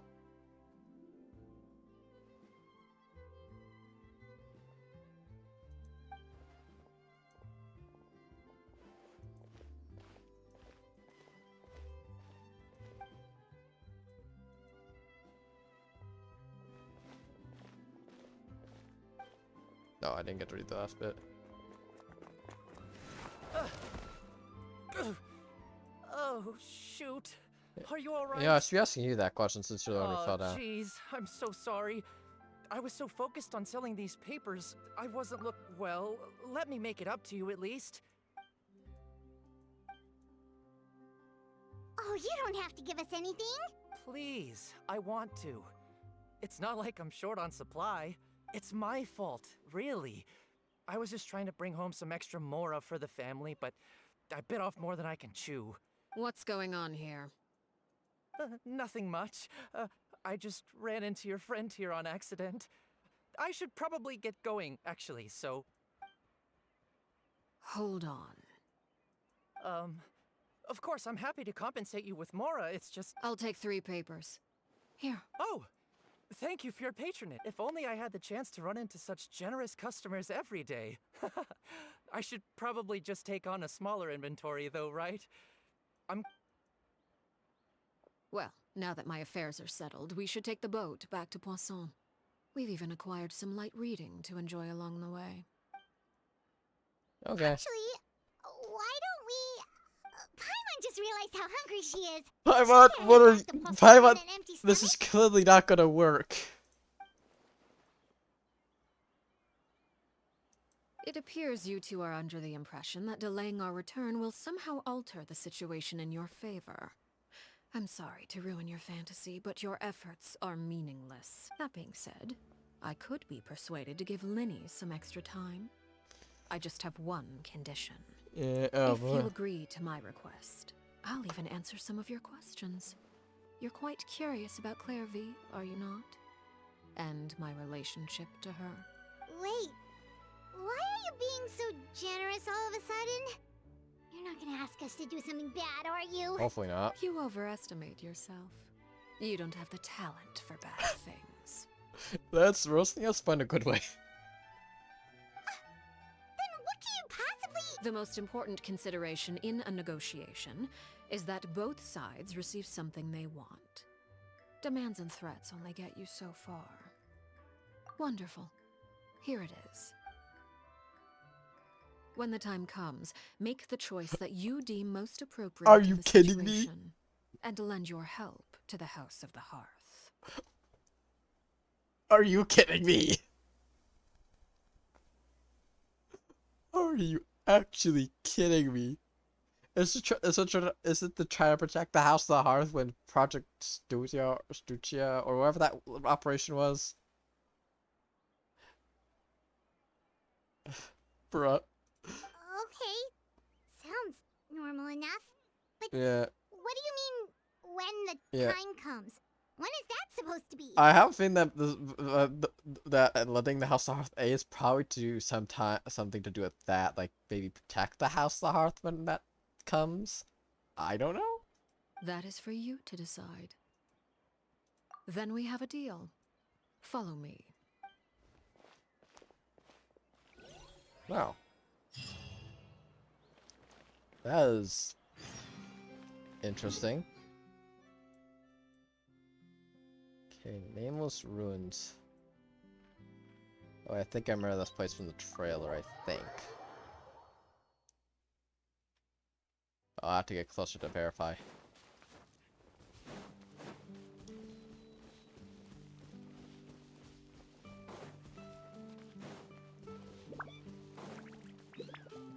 My guess is so far away.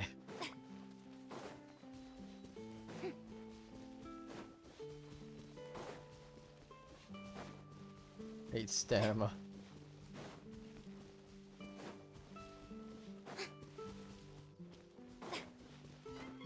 Oh, how to do this.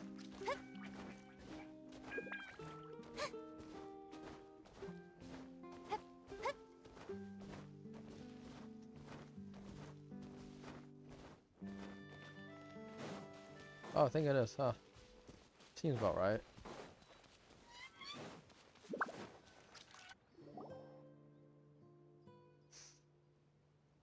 What is this place? Somewhere long forgotten by everyone. It used to be a grand building. Now it's nothing more than a pile of rubble. Well, there was a teleport point closer to it. No one comes here anymore, nor does anyone care about what once happened here. Although, this place does have something to do with the story I'm about to tell you. It was before I became a Harbinger, and before Linny and the others joined the House of the Hearth. Due to certain events, I first killed Clairvy and then her mother. And this is where it all happened. You were the one that killed Clairvy? Patience now. Allow me to explain Clairvy's side of the story first. I'll start from the beginning. Clairvy was 6 years old when she was brought by her mother, Crucibina, to live in the House of the Hearth. From the outside, it seemed like a fairy tale. A thriving family made up of kind adults and friendly children. Yeah, sounds like, from the outside, yeah, that sounds pretty nice. Crucibina was the knave at that time, and the House of the Hearth was under her control. She was Clairvy's mother by blood, but she was also the mother to all the children in the house. Clairvy was happy here, for a time. But she quickly realized that being part of this family wasn't a fairy tale at all. It was a kind of purgatory. Purgatory? Exactly. The House of the Hearth takes in war orphans from all over Teyvat. But as for how to raise them, that depends entirely on the person in charge. Crucibina came up with a novel idea. She would teach the children to fight, force them to duel each other, and then crown as the king of the house the child who proved themselves most worthy of inheriting her title. It's difficult to estimate the number of children who died or were maimed in the process. There's little I can say about the ones who died. The ones that emerged with permanent injuries, on the other hand, well, they still served a purpose. They would be handed over to the doctor to be experimented on, or sent away on dangerous missions. Nothing more than tools to be used and then discarded. So those were the experiments Clairvy was talking about. But what actually happened to her? You said that Clairvy was Crucibina's daughter, so if Clairvy tried to convince her to stop what she was doing, Crucibina probably would have listened, right? Yeah, no. Despite being Clairvy's mother, Crucibina cared little for her daughter. She forced Clairvy to join the House of the Hearth only as a means to demonstrate her own impartiality as a mother, to prove that she treated all her children equally. Clairvy did try to convince her mother to change her ways, but it was to no avail.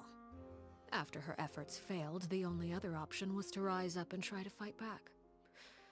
Unfortunately, the other children had already been thoroughly indoctrinated into the illusion of happiness Crucibina had created.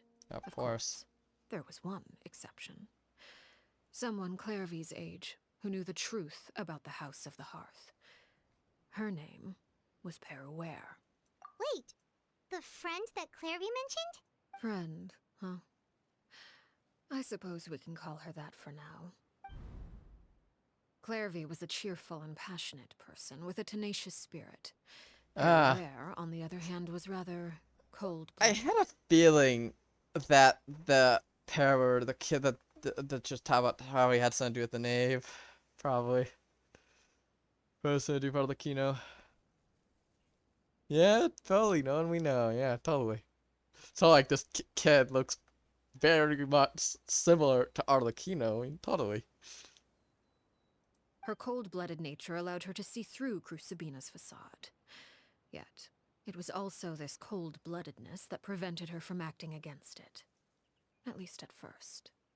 While Clairvy longed for freedom, Peruere was convinced that, amid all the fighting and violence, she would make it until the end. Despite their differences, the two became fast friends, united by their knowledge of the truth. Clairvy told Peruere that she hoped to create a real family, where no one would be killed or sacrificed. There may have been a certain naivete to her ideas, but Clairvy proved her determination many times over. She tried countless times to run away, ask for help, or expose the truth. But her efforts only earned her beating after beating. The only thing that kept her going was her strength of will. Even with her body racked with pain, she would still stand on her tiptoes and open the window at night. She and Peruere would look out at the moon together, a fierce longing for freedom shining in her eyes. But Yeah. that light Yep. simply Might should have vanished. been wanted the killing to stop, so I killed her. What a happy story. Oh no. What happened? Her hopelessness resulted from a culmination of things. 10 years had passed. 10 years worth of failure after failure. She and Peruere weren't children anymore, but finding any chance to escape still seemed as hopeless as ever. It was during this time that Peruere suggested a new plan. If escaping was out of the question, why not take down the very person sitting on top of this throne of lies? Mother herself. No, not a bad plan. Well, well, hold on. Not just a bad idea. But considering the entire house is indoctrinated, a very difficult plan, especially when there are only 2 people that would be in on this plan. Clairvy rejected that Of course. proposal. She claimed that, as a famous harbinger, Crucibina possessed an unimaginable amount of power. Trying to kill her would have an incredibly low chance Yeah, especially of when that person's a success. harbinger, yeah. Clairvy never gave another reason, but Peruere could see it written all over her face. Clairvy still thought of Crucibina as her mother. Killing her own flesh and blood was a line she couldn't bring herself to cross. Even though your own flesh and blood has been doing very horrible things. Yeah. If she couldn't escape and fight back, then only one option remained. Precisely. Death was the only way that she felt she could be free. It happened during a duel. When she arrived at the dueling ring that day, her partner turned out to be none other than Peruere. The very person that had stood by her side all those years. Yeah. It was a fierce battle. But ultimately, Clairvy decided to let Peruere end her life. Ah. Well. From that moment on, Peruere's journey was one written in flames. When the rain finally came and washed it all away, there she stood, the sole victor in Mother's endless game of slaughter. A trail of corpses strewn across her path to success. It was the very result she had predicted 10 years prior. Even then, she believed she would make it until the end. She wasn't surprised by the fact that she emerged as Mother's undisputed heir. Rather, her success left her with an inexplicable sense of restlessness. She was unsettled, and there was only one thing that could quell that sensation. Perhaps you two would like to take a guess as to what it was? Yep, killing the person at the very top, huh? Crucibina, you mean? But... Correct. This is the place where Peruere killed her best friend. A mere year later, this is also the place where she fought tooth and nail to kill the mother they shared. The moment she acted, any conception of what was right or wrong ceased to matter. It's one of the principles of the house. Only Peruere won the battle, and became a harbinger herself. After which Her Majesty, the Tsaritsa, bestowed upon her a new name. Arlecchino. So the Perry Clairvy was talking about... It was you all along. You're Peruere. Arlecchino is just a name you got later. I left that name behind long ago. I must say, Hearing it now does bring back memories. After I defeated Crucibina, the moniker of Mother died with her. I chose to forego the title she called herself and even chose to give up my own name. Yeah, no doubt. I rebuilt the House of the Hearth Yeah, under Pod's a a bit new slow. identity. Not only as Arlecchino, but as father. And that is where the story ends. Any more questions? Yeah. Based on what you just told us, Clairvy wasn't a little kid when she was killed. So the Clairvy we met, was she really a spirit at all? I suppose you could call her an illusion born of flame. Her existence is like ashes to a fire. Something left over in the wake of blaze and ruin. You see, a certain power runs through my veins. It's not unlike a curse. Okay. My flames leave behind shadows of anything they consume. Of course, the chances of those shadows morphing into a sentient entity are exceedingly slim. Clairvy is a very special case. Clairvy died when she was 16 years old. But what emerged from the flames was her 6-year-old self. Her appearance wasn't the only thing affected. Most of her memories were lost to the blaze as well. Basically, that's over flames that, from what she decided, coalesced into a sentient being of her old friend when she was 6. Curious.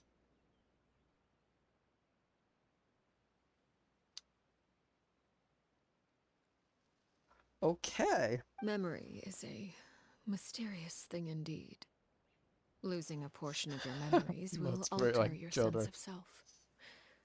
Lose 10 years That worth was of indeed a power, very bad joke. and it would be like living in the past.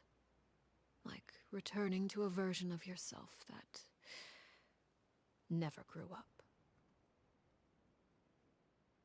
No wonder Paimon got such a weird feeling when we were talking to her. Perhaps I should put it this way. Clairvy is someone trapped in time.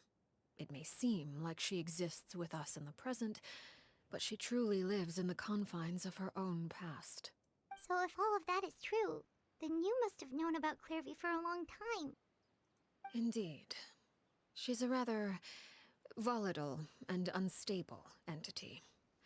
Sometimes she would look after the children.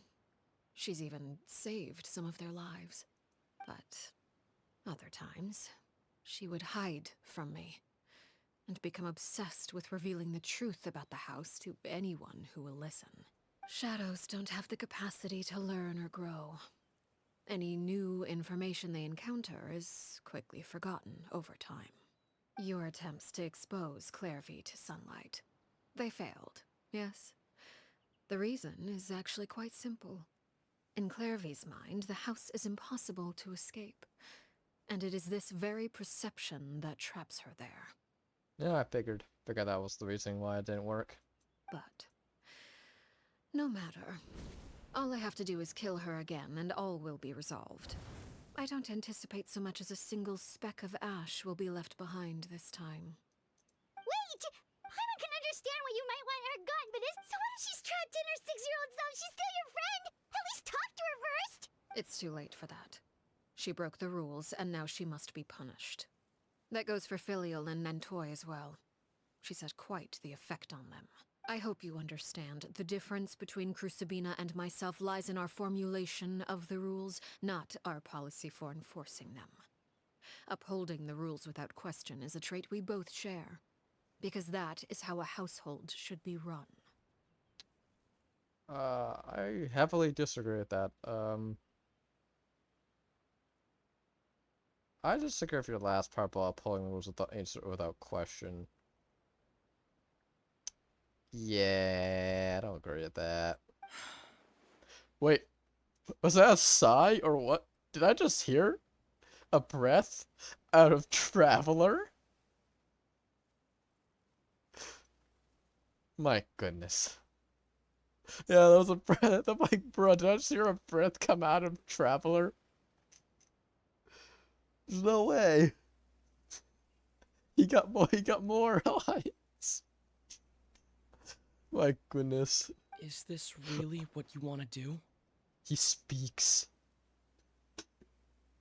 Thank you for speaking. He actually spoke. It's always such a beautiful moment when he actually speaks. Whatever could you mean? Don't you want to say a proper goodbye at least? Whether as a killer or as a father, there are two things that must be avoided at all costs. Anger and sorrow. Regular breathing first floor. That's a good one. Anger makes you impulsive. Sorrow causes you to waver. Well, it appears it's about time to proceed. Before we arrived, I told some of my well-behaved children to bring our troublemakers here by nightfall. I do believe I've kept my end of the deal. I give your friends quite a bit more time. As for what happens now, we'll just have to wait and see. Oh boy. Oh dear. Here they are, Father. You gonna execute him? Seeing something like that would actually be a first for me. Oh dear. Lenny! I'm sorry. I heard about how you helped buy us more time, but I still failed. I couldn't find a way to fulfill her wish. Huh? Are you... Perry? Indeed, it's been a while, Clairvy. Perry! How'd she? Stay right there. I'm sorry to postpone our reunion, but first, I believe certain scores need settling. Oh dear. Oh, cutscene. Cutscene. Wait, is it gonna be? No, it's not cutscene yet. Father, let me explain. Out of my way. Father! You chose to conceal a threat to the house. And for that, you must be punished. Overall, however, I suppose your wrongdoing is hardly the most egregious of the bunch, so I'll deal with your punishments later. As for right now, the more pressing concerns are the traitors among us. Among us. Among us. Among us. By traitors? Do you mean us? Father, let me explain. We didn't mean to. Fultz, why don't you share what you heard? Yes, Father. Secret Midnight Meeting number 3. Participants, Filial, Nantoy, Sato, Toddy. Nantoy clearly said, if only Father wasn't the one who took us in. Yes, imposters. Well, I'm talking about Among Us. They said Among Us. So I had to say Among Us. Had to be Sato done. added, I'm sick of this life. I just want to live as a normal person. So expressing discontent makes you a traitor. Yeah, I know, traitors. Okay, I see what you mean. But anyway, how is expressing discontent make you an actual full-on traitor? Kind of a bit silly in my opinion. Filial was the worst of them all. She called us crazies and said a bunch of mean things about Father. I did not! You're lying! It's not like I'm the only one who heard those things. After that, you and Toddy and a bunch of other people started talking about Clairvy. You were using all those things Clairvy brought up as an excuse to question Father. Yeah. We're birds locked in a cage. The only way out is to destroy it. Okay, that sounds... You Okay, said, that wasn't line it? sounds a bit more traitory sounding. You little. You just want me gone, don't you? What did I ever do to you, huh? And you, Sheplo, have you forgotten who stood by your sickbed, watched over you, and changed your dressings? Come on, let's hear it then. What's your reason for all this?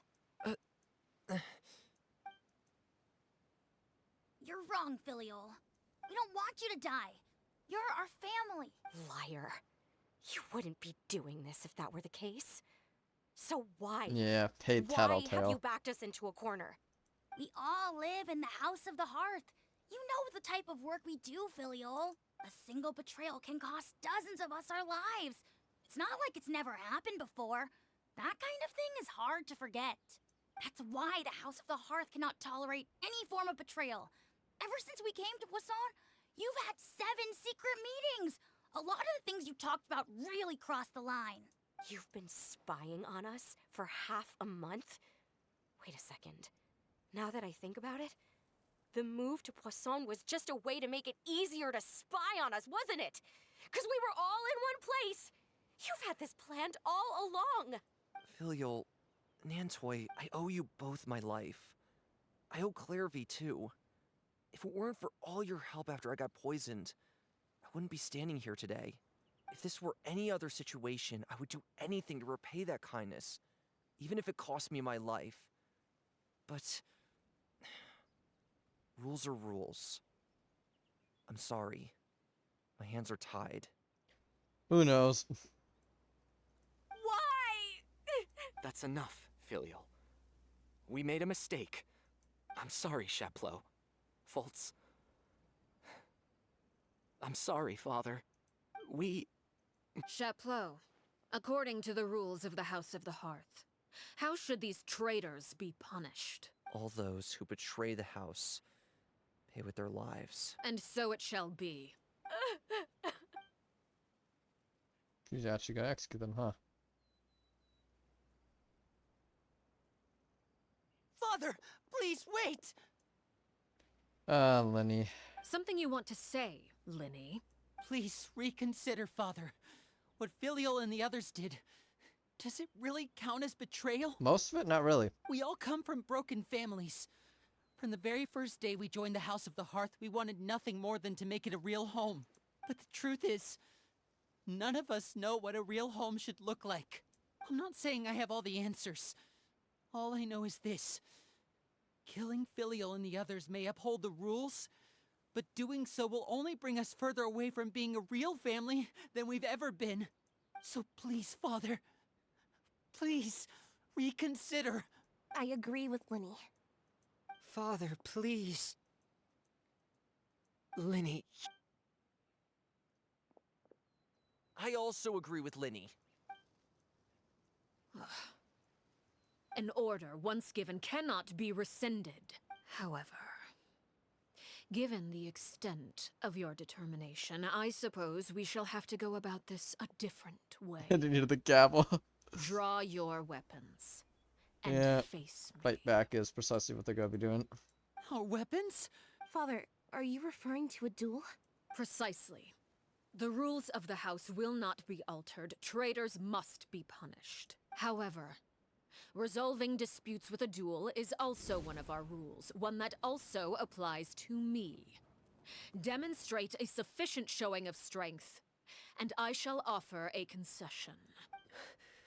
Wait. Impossible. Father is way too strong, even for Linny. Just ignoring the net here? In front of me? Oh, sure.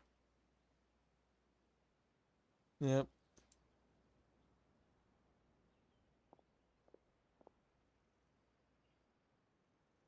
Very well.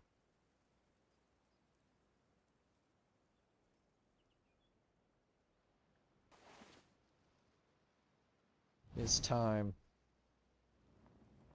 You see a bell. The bell. Did you hear that, Traveler? Lenny and the others have to duel the knave. What should we do? Can they really win something like that? If they lose, those people from the house are really gonna be executed. Don't you want to say a proper goodbye at least? Anger makes you impulsive. Sorrow causes you to waver.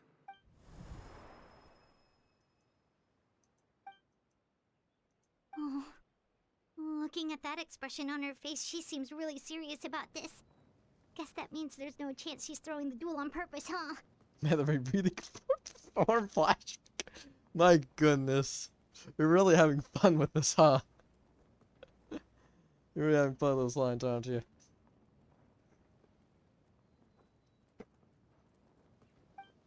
But it becomes so easy to do so when Traveler's Aether's voice is just also Tondro's. I love it. When guests are around, families are often on their best behavior.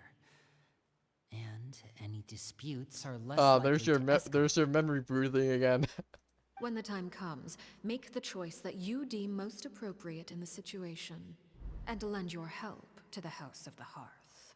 What's wrong, Traveler? Hey, where are you going? Traveler? You're asking to join the duel against the knave? Yeah. I'll allow it. We do have a ready-made dueling ring at our disposal after Oh all. boy! the dull blade, yes. It's dull blade, not dull sword, but I'll forgive that. All I would advise is this. Keep a firm grasp on your weapon, and give it your all. Any less, and you may just lose your life. I know you are, I know you are. Names are never your forte.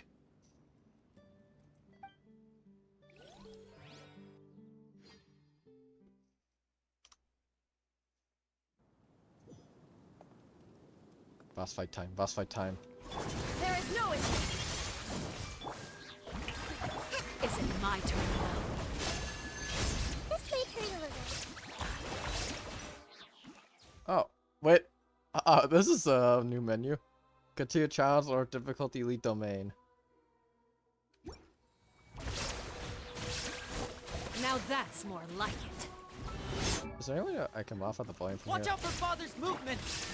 What is this? Why am I getting text from the side of my screen? With the fall of darkness, destruction shall rise. Have a taste of purgatory. Purgatory? Father's even stronger than I expected. Of course he's a harbinger. What else did you expect? Not bad. Do a barrel roll, You've yeah. proven to be a worthy opponent after all. Remove all up. Covenants of the deep. Oh. Cutscene, cutscene, cutscene.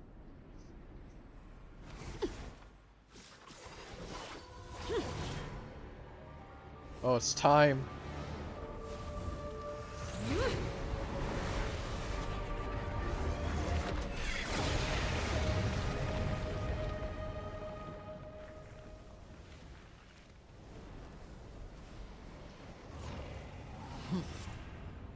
There are 2 worlds flame player.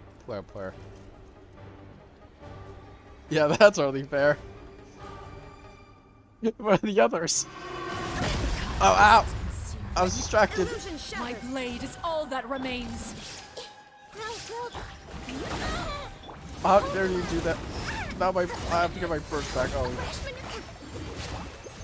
Food. Spam the food.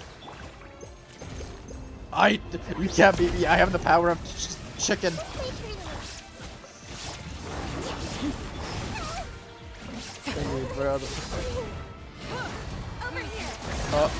Do I have, Sometime is only the beginning. the power of food will allow me to win. Oh dear.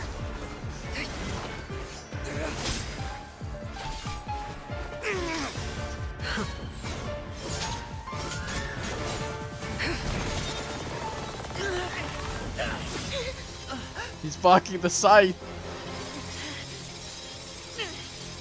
You should know better than to crowd in one place. Yeah, crowding one place sounds like a bad idea.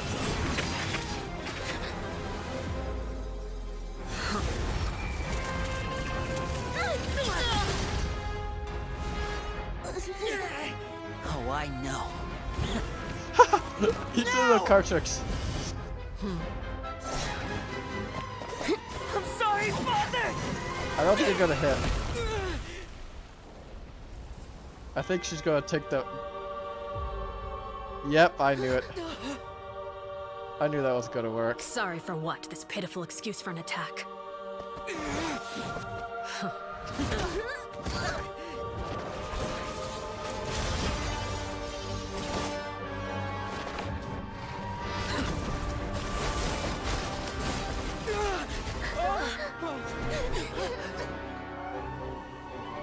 Well, that one bat poorly.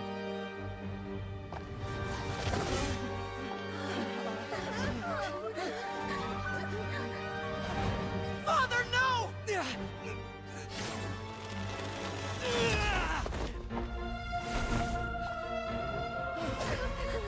Made it out, did you? You're stronger than I expected. Oh dear.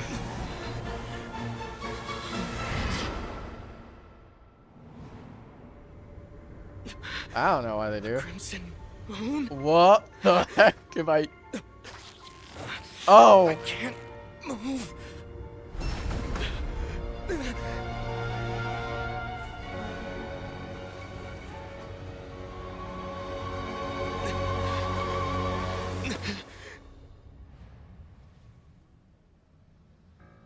Still, not strong enough to beat me. Well, that happened.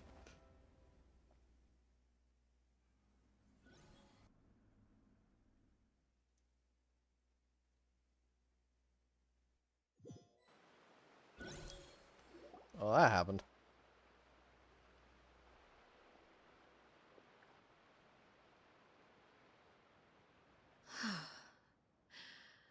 I believe we can end things here. It's not often that we get to enjoy the company of guests, after all. My We goodness. wouldn't want things to get too out of hand. My goodness. All bad. It's just how it ends. Okay. Brother,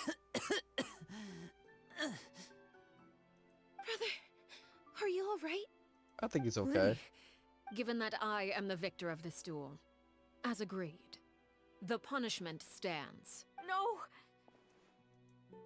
I never thought things would end like this. However, everyone involved in the duel demonstrated a remarkable level of strength and determination. In light of this, I'm prepared to change the method of execution. Elwar, the bottled flames I gave you for safekeeping. Do you still have them? Yes? I wasn't sure what they were for, but I've kept them super safe. I didn't lose a single one. Yeah. Wonderful. Gotta be able to Well, help hold them for the rules to be In rules. just a moment, I'll have you administer them. Bottled flames? Indeed. They're the product of a secret experiment. Under certain special circumstances, flames can be extracted from my person and preserved. Once ingested, searing pain will spread across every inch of your body. No harm will come to you physically, but your memories will be burned away. If you can withstand the pain. When you awake, you'll have forgotten everything you know about the House of the Hearth, and will be expelled from the organization. Huh. In other words, administering this concoction will kill the version of you that grew up in the house, and give you a new identity. Huh.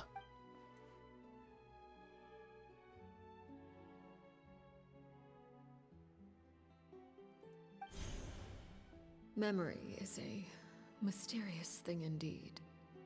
Losing a portion of your memory. You know, I should have recognized that guy. I should have recognized that guy, but I don't think I was memory breathing.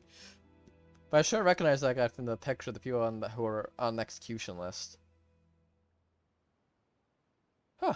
That's pretty neat. Should have pay more attention to that, I guess.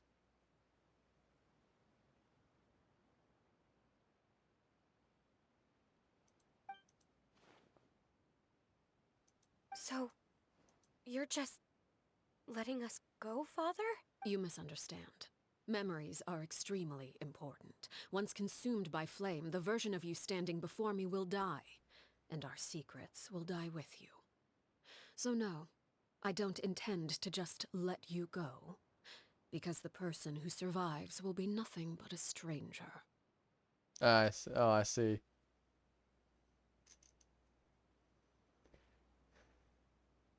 Yep, never get to see the opera. Sad.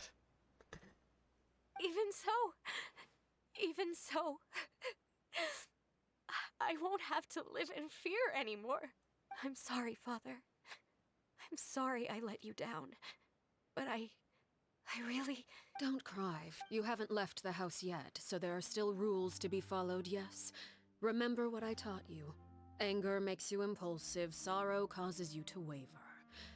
Don't let yourself be controlled by your emotions. Yeah, just imagine falling asleep. waking up and be like, oh, I'm like, Angel, remember a thing that happened. That would be terrifying indeed. Of course. I'll remember. Dry your tears and go pursue the life you really want. Yes, Father. Chaplot, Fultz, Elwar. Take them back to Poisson. And bring Linny and the others as well. I prepared 3 extra vials of bottled flames.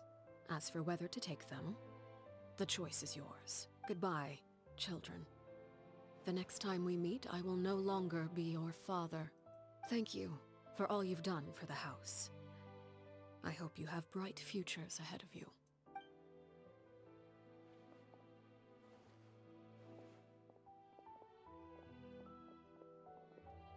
Yeah, I don't think they're gonna dare. I don't think she's gonna erase them. Let's go.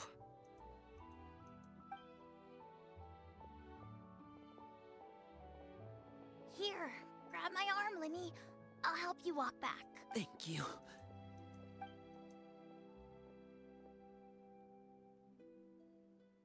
Clairvy.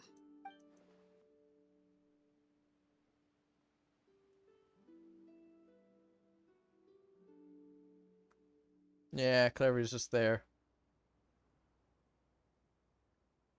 Can we talk now? I've been waiting for a super long time. You really are Perry, aren't you? I haven't seen you in so long. How come you're all grown up? Wait, did I somehow travel to the future on accident? Or am I dreaming? What a long dream. Neither. You died, Clairvy. That's what happened. You could have at least sugarcoated it a little. Look, she's done speechless. Oh. Okay Yep. then. Huh? That's it? You accepted it just like that? I guess so. Yep. If that's what Perry says happened. Plus, I don't really need to know why I'm like this. I'm more curious about what happens in the future. If you're a harbinger now, Perry, that means Mother is gone, isn't she? Can you tell me about it? I want to know what happened to her. And to me.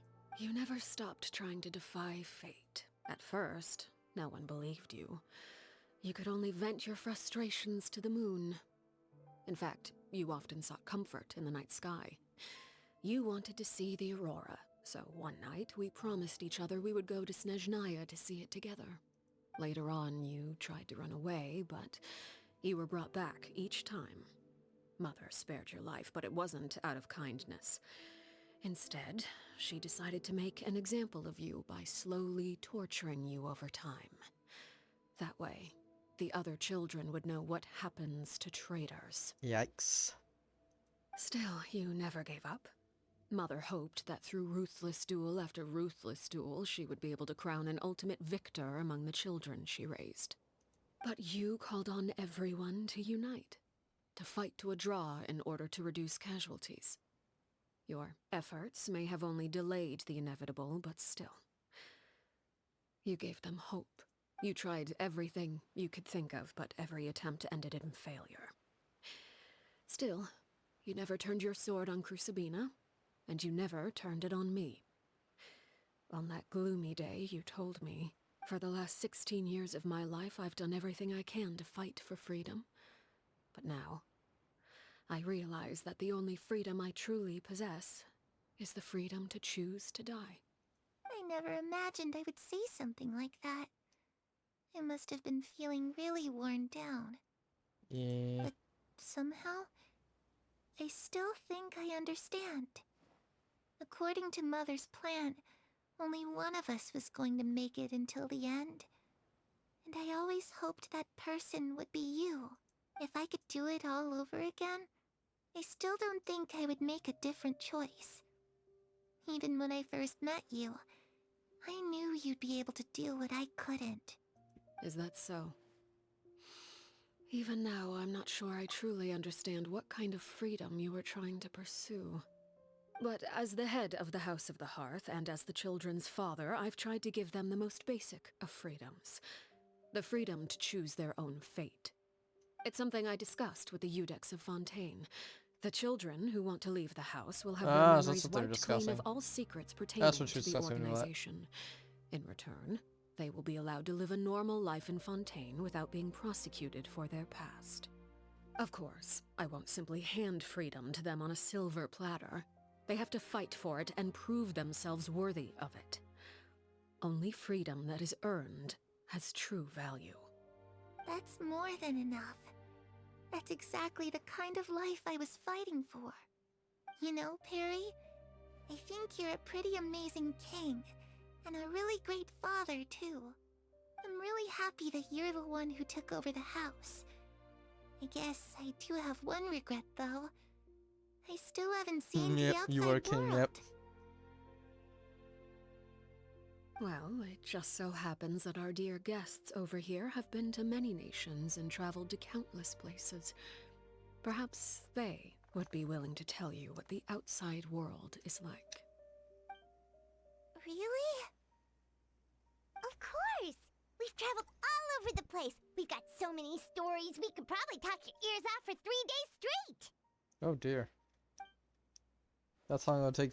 That's how long it would take Paimon to destroys other people's happiness. Great outside, yep.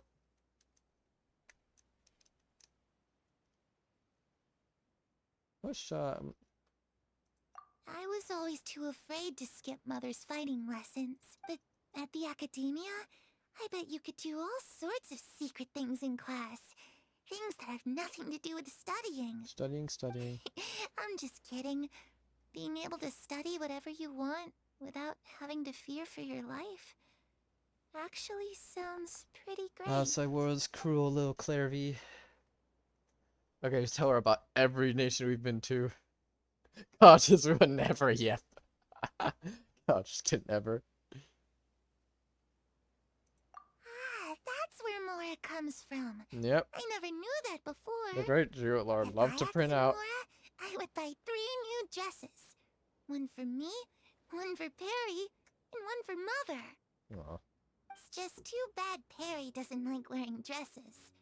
And Mother, she probably wouldn't accept something like that either. I guess I'd just have to keep them all for me then. I could wear a different one every day. Yeah. She really idolizes them. Those yokai you mentioned, what do they look like? I once saw a drawing of this one guy with horns on his head and a super scary face. Are there any yokai like that? Sounds Sounds like. like you're talking about an Oni. Yep, we've met one, and let Paimon tell you, they're not nearly as scary as they look. Yeah, especially Mr. Ito. Taki Ito. The one and only. Oni. Trying to say his title, he constantly speaks. It's a bit difficult to say. Basically, except only, it's Peter places it with Oni. Yeah, the one and Oni. I would not do so. I would not put it off as a joke. His title was a joke.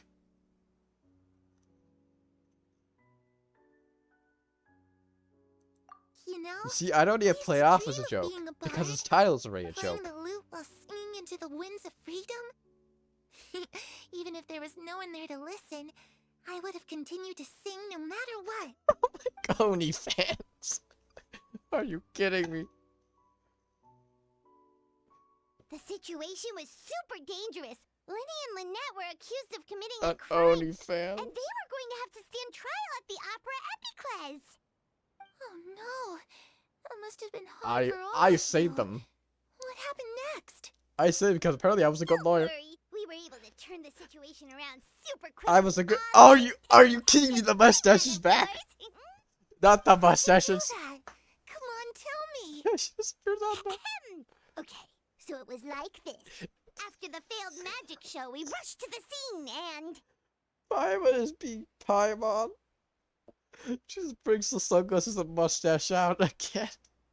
I didn't think I'd see that again.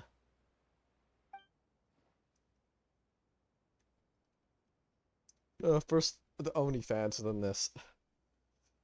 Yeah. Shadows don't have the capacity to learn or grow.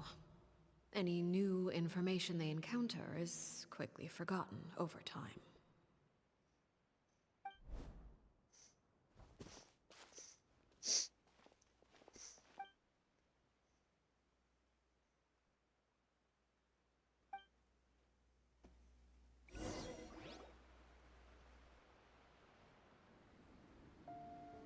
For the last cutscene. Clairvy, you've worked tirelessly from the shadows to overthrow the House of the Hearth. Now, by my authority as the Knave, I shall announce how this matter ends. I don't know, maybe you you kept reminding her, I expelled guess. from the House of the Hearth. Or maybe it You doesn't are no disappear. longer tied to this place, nor are you bound by its rules. You're saying that I can finally leave? I get to experience the outside world as well? In a way, I guess. Oh, I almost forgot. There's no getting older for me. Still, seeing who you grew up to be makes me really happy, Paraware. Paraware. Take care of yourself. Goodbye. May we meet again someday.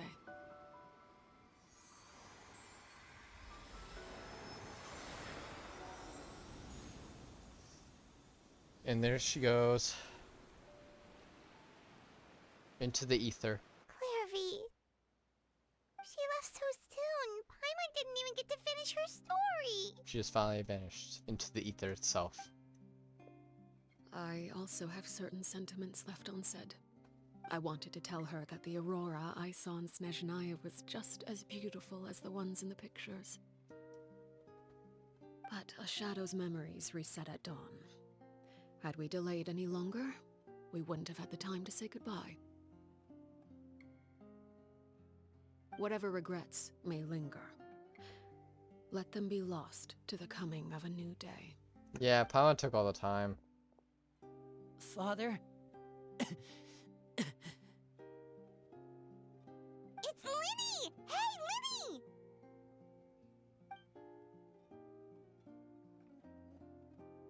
What is he doing back here? Let's go check it out.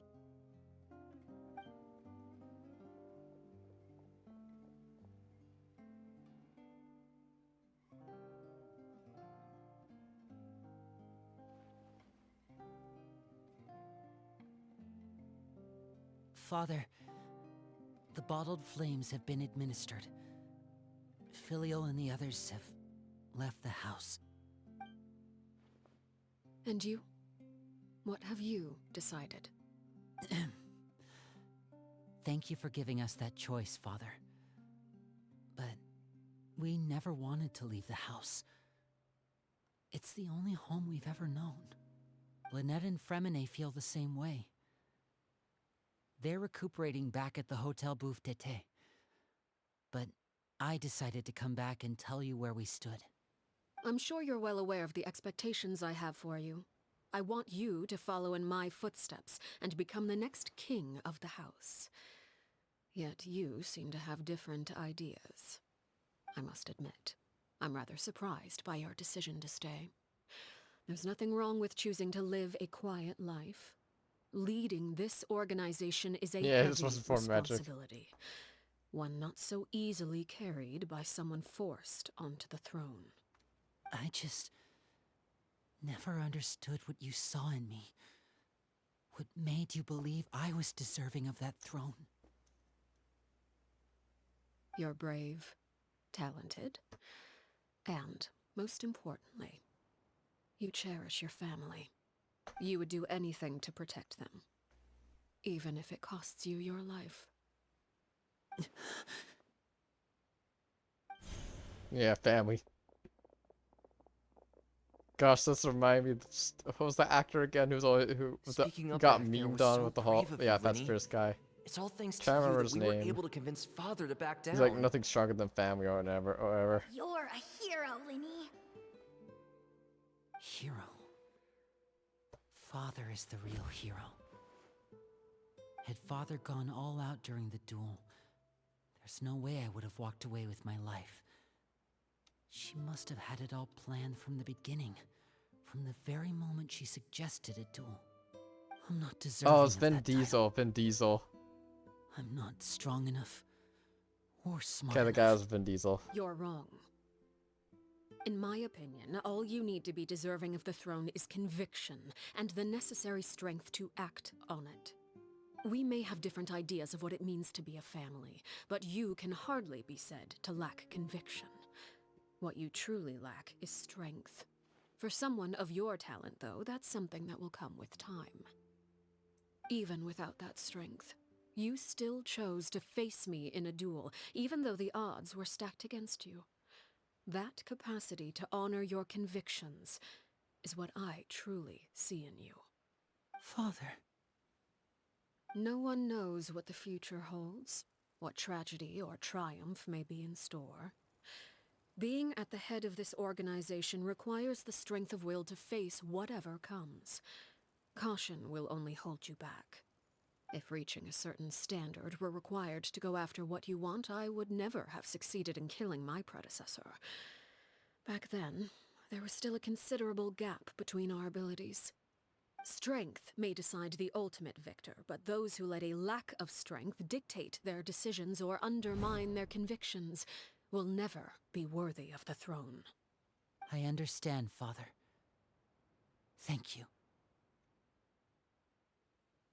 Children must grow up to surpass their parents. Only then can a family continue to flourish. The road ahead is not an easy one, so I'll ask you one last time. Are you certain you want to stay? You've done so much for me, Father, and that kindness must be repaid. There go Project Stuja. Plus, with Project Stuja at hand, Stuja, there are many okay. dangers ahead, and I, for one, don't intend to back down. Protecting my family at all costs. That's my conviction. Then you're welcome to stay. As for Project Stuja, you need not be too concerned. If those cowardly businessmen and heartless dignitaries try to take us down, I'm prepared to teach them a lesson. Yes, good. Having members who longed for the light was our organization's last weakness. With those members no longer among our ranks, the House of the Hearth is like a spider hiding in the shadows. We need only wait for our prey to come to us. At present, our imperative is to use their plan to our advantage. In doing so, a crimson moon shall rise amid the frigid blizzards of winter. No demonstration of loyalty shall go unrewarded, and no sacrifice shall be in vain. As for the two of you, whether we meet again as friend or foe, I'll remember the camaraderie we Well, if you're shared against the this Doctor, I can kind of continue to be allies. no matter I how hate that guy. arduous the journey ahead. I hope we both reach our desired destination. 2 days later. Why do I have to wait? What are we waiting for?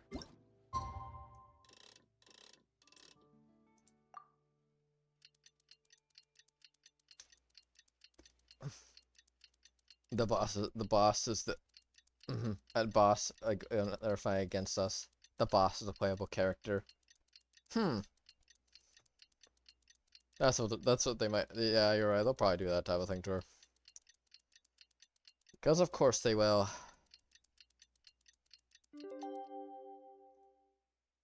Didn't Linny say that Lynette and Fremine were recovering at the Hotel Bouffe d'été? Oh, Paimon wonders how they're doing. Maybe we should go check on them.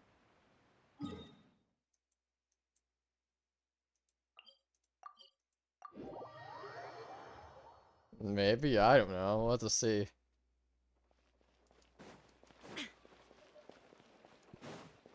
I certainly hope they didn't encounter any trouble outside the hotel.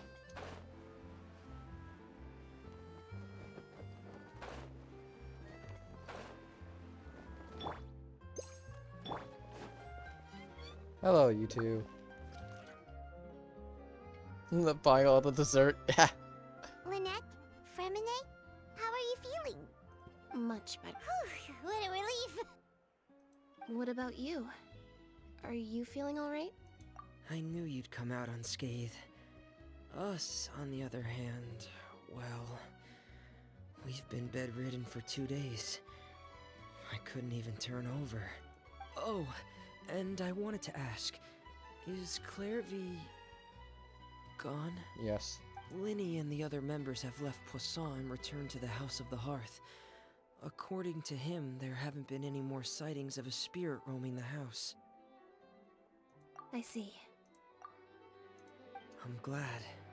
Father came to check up on us 2 days ago and told us about what happened with Crusabina and Clairvy. Actually, I've met Crusabina before.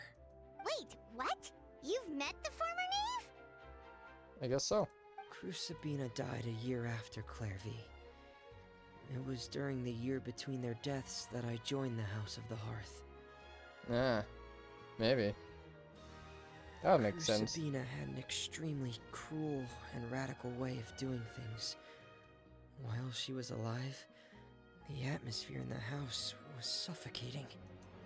When I joined, though, the experiment she valued so much had already come to an end, and all the people involved, dead and injured alike, were gone.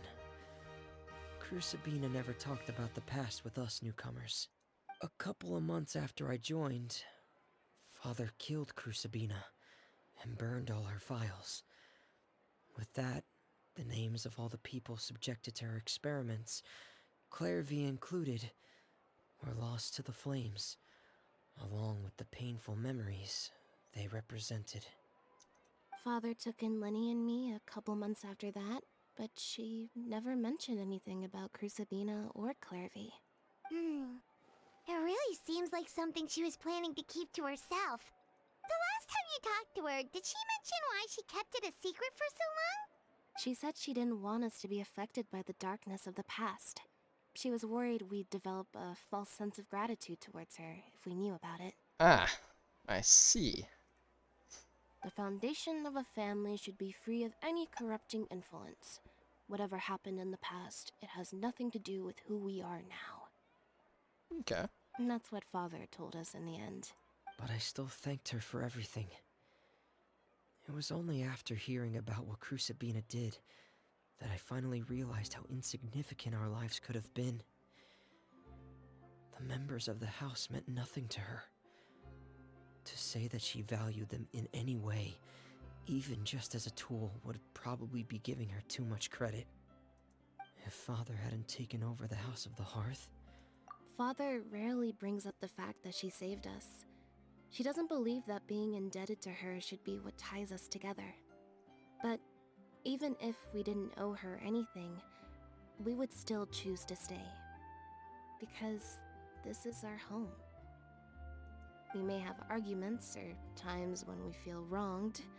Some people may even choose to leave. But as long as Father is here, we will always have a home. Whether the path before us is bathed in sunlight or shrouded in shadow, we'll follow Father wherever she chooses to go. So I wanted to say thank you for helping us make it through this crisis. Without your help, we could have lost a lot more along the way. Oh, we didn't do anything, really. Of course. Are Filio and Nantoy okay? I actually saw them at a cafe this morning. They didn't recognize me.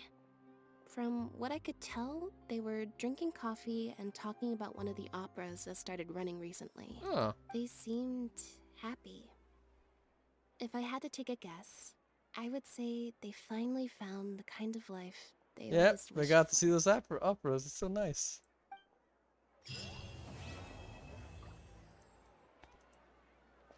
Nice.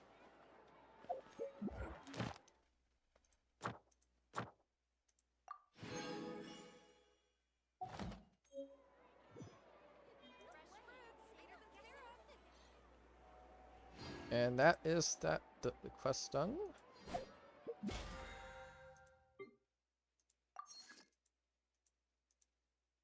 The only story quest left that would need to be done is Chiori's.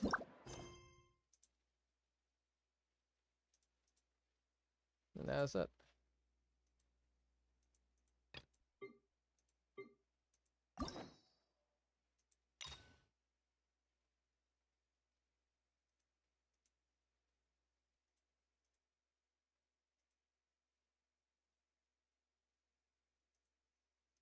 Hmm.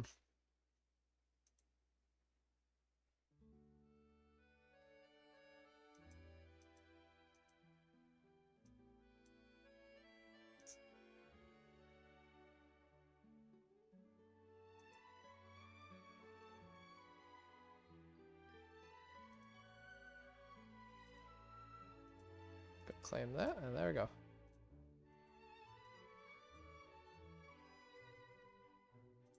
Okay, that thing's been finished up there.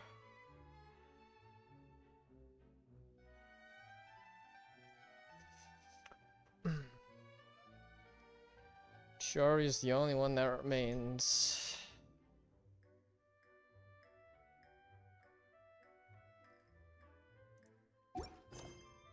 Oh yeah, I think, pretty sure there's also a teleport point up here. Yep, there's now a teleport point up here.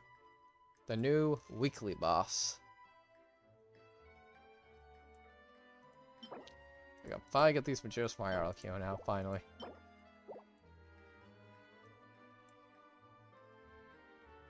Oh, that's gonna take a lot of time.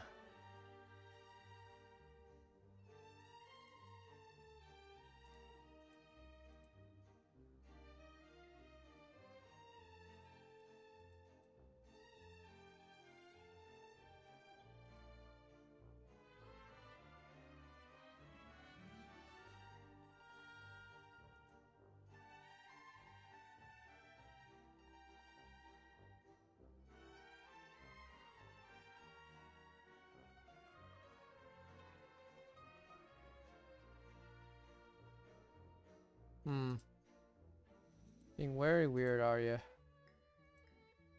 Silly.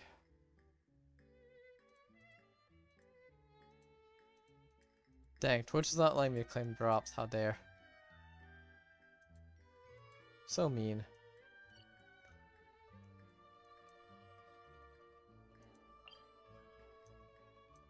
Wait, that's a new quest over there. I wish it were to tell me a bit more about it, but it apparently does not. Oh well. Add Astro.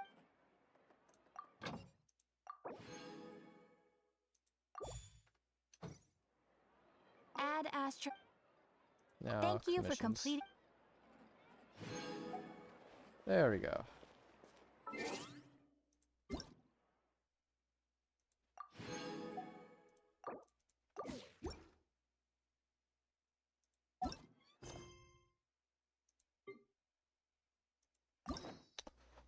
Shall I take care of Chiori's story quest? Or shall I save that for another stream?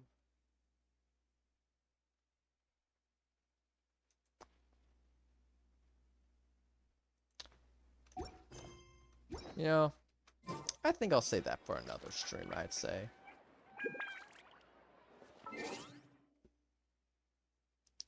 So then, yep, that is in fact now the end of stream then. Those who came, glad you enjoyed it. It's definitely one of my shorter streams compared to how most of my other streams have been. I'm looking at UR Conquest and Farina Story Quest stream. But it was fun. Thank you for showing up, Bora. And yeah, but yeah, the Team of Wage streams, yep. Let's see, how long were some of these streams? I have, cause I'm rather curious, what is my longest stream I've ever had? I'm pretty sure it's the Farina one that had Fact 5 for your story quest. Yeah, yeah, the one of Act 5 of Archon quest and the Freya story quest was 7 hours long. My longest stream was 7 hours long.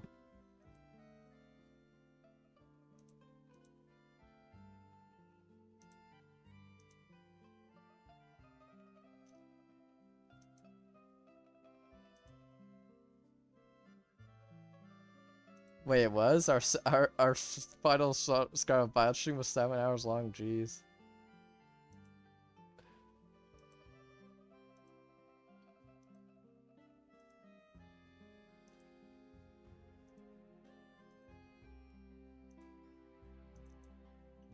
I gotta figure out where I put where they are. I definitely have them on this computer somewhere. Oh no, I had them on the other computer. Never mind, I had them on the laptop. Yeah, Evie Hunt. I put the blame on myself for that one. I mean, I wonder who's the one who did it. Anyway, fun stream, and happy you showed up. Anyone else who may have been in the background, and I'll catch you in the next one. Maybe next week. Probably. Bye.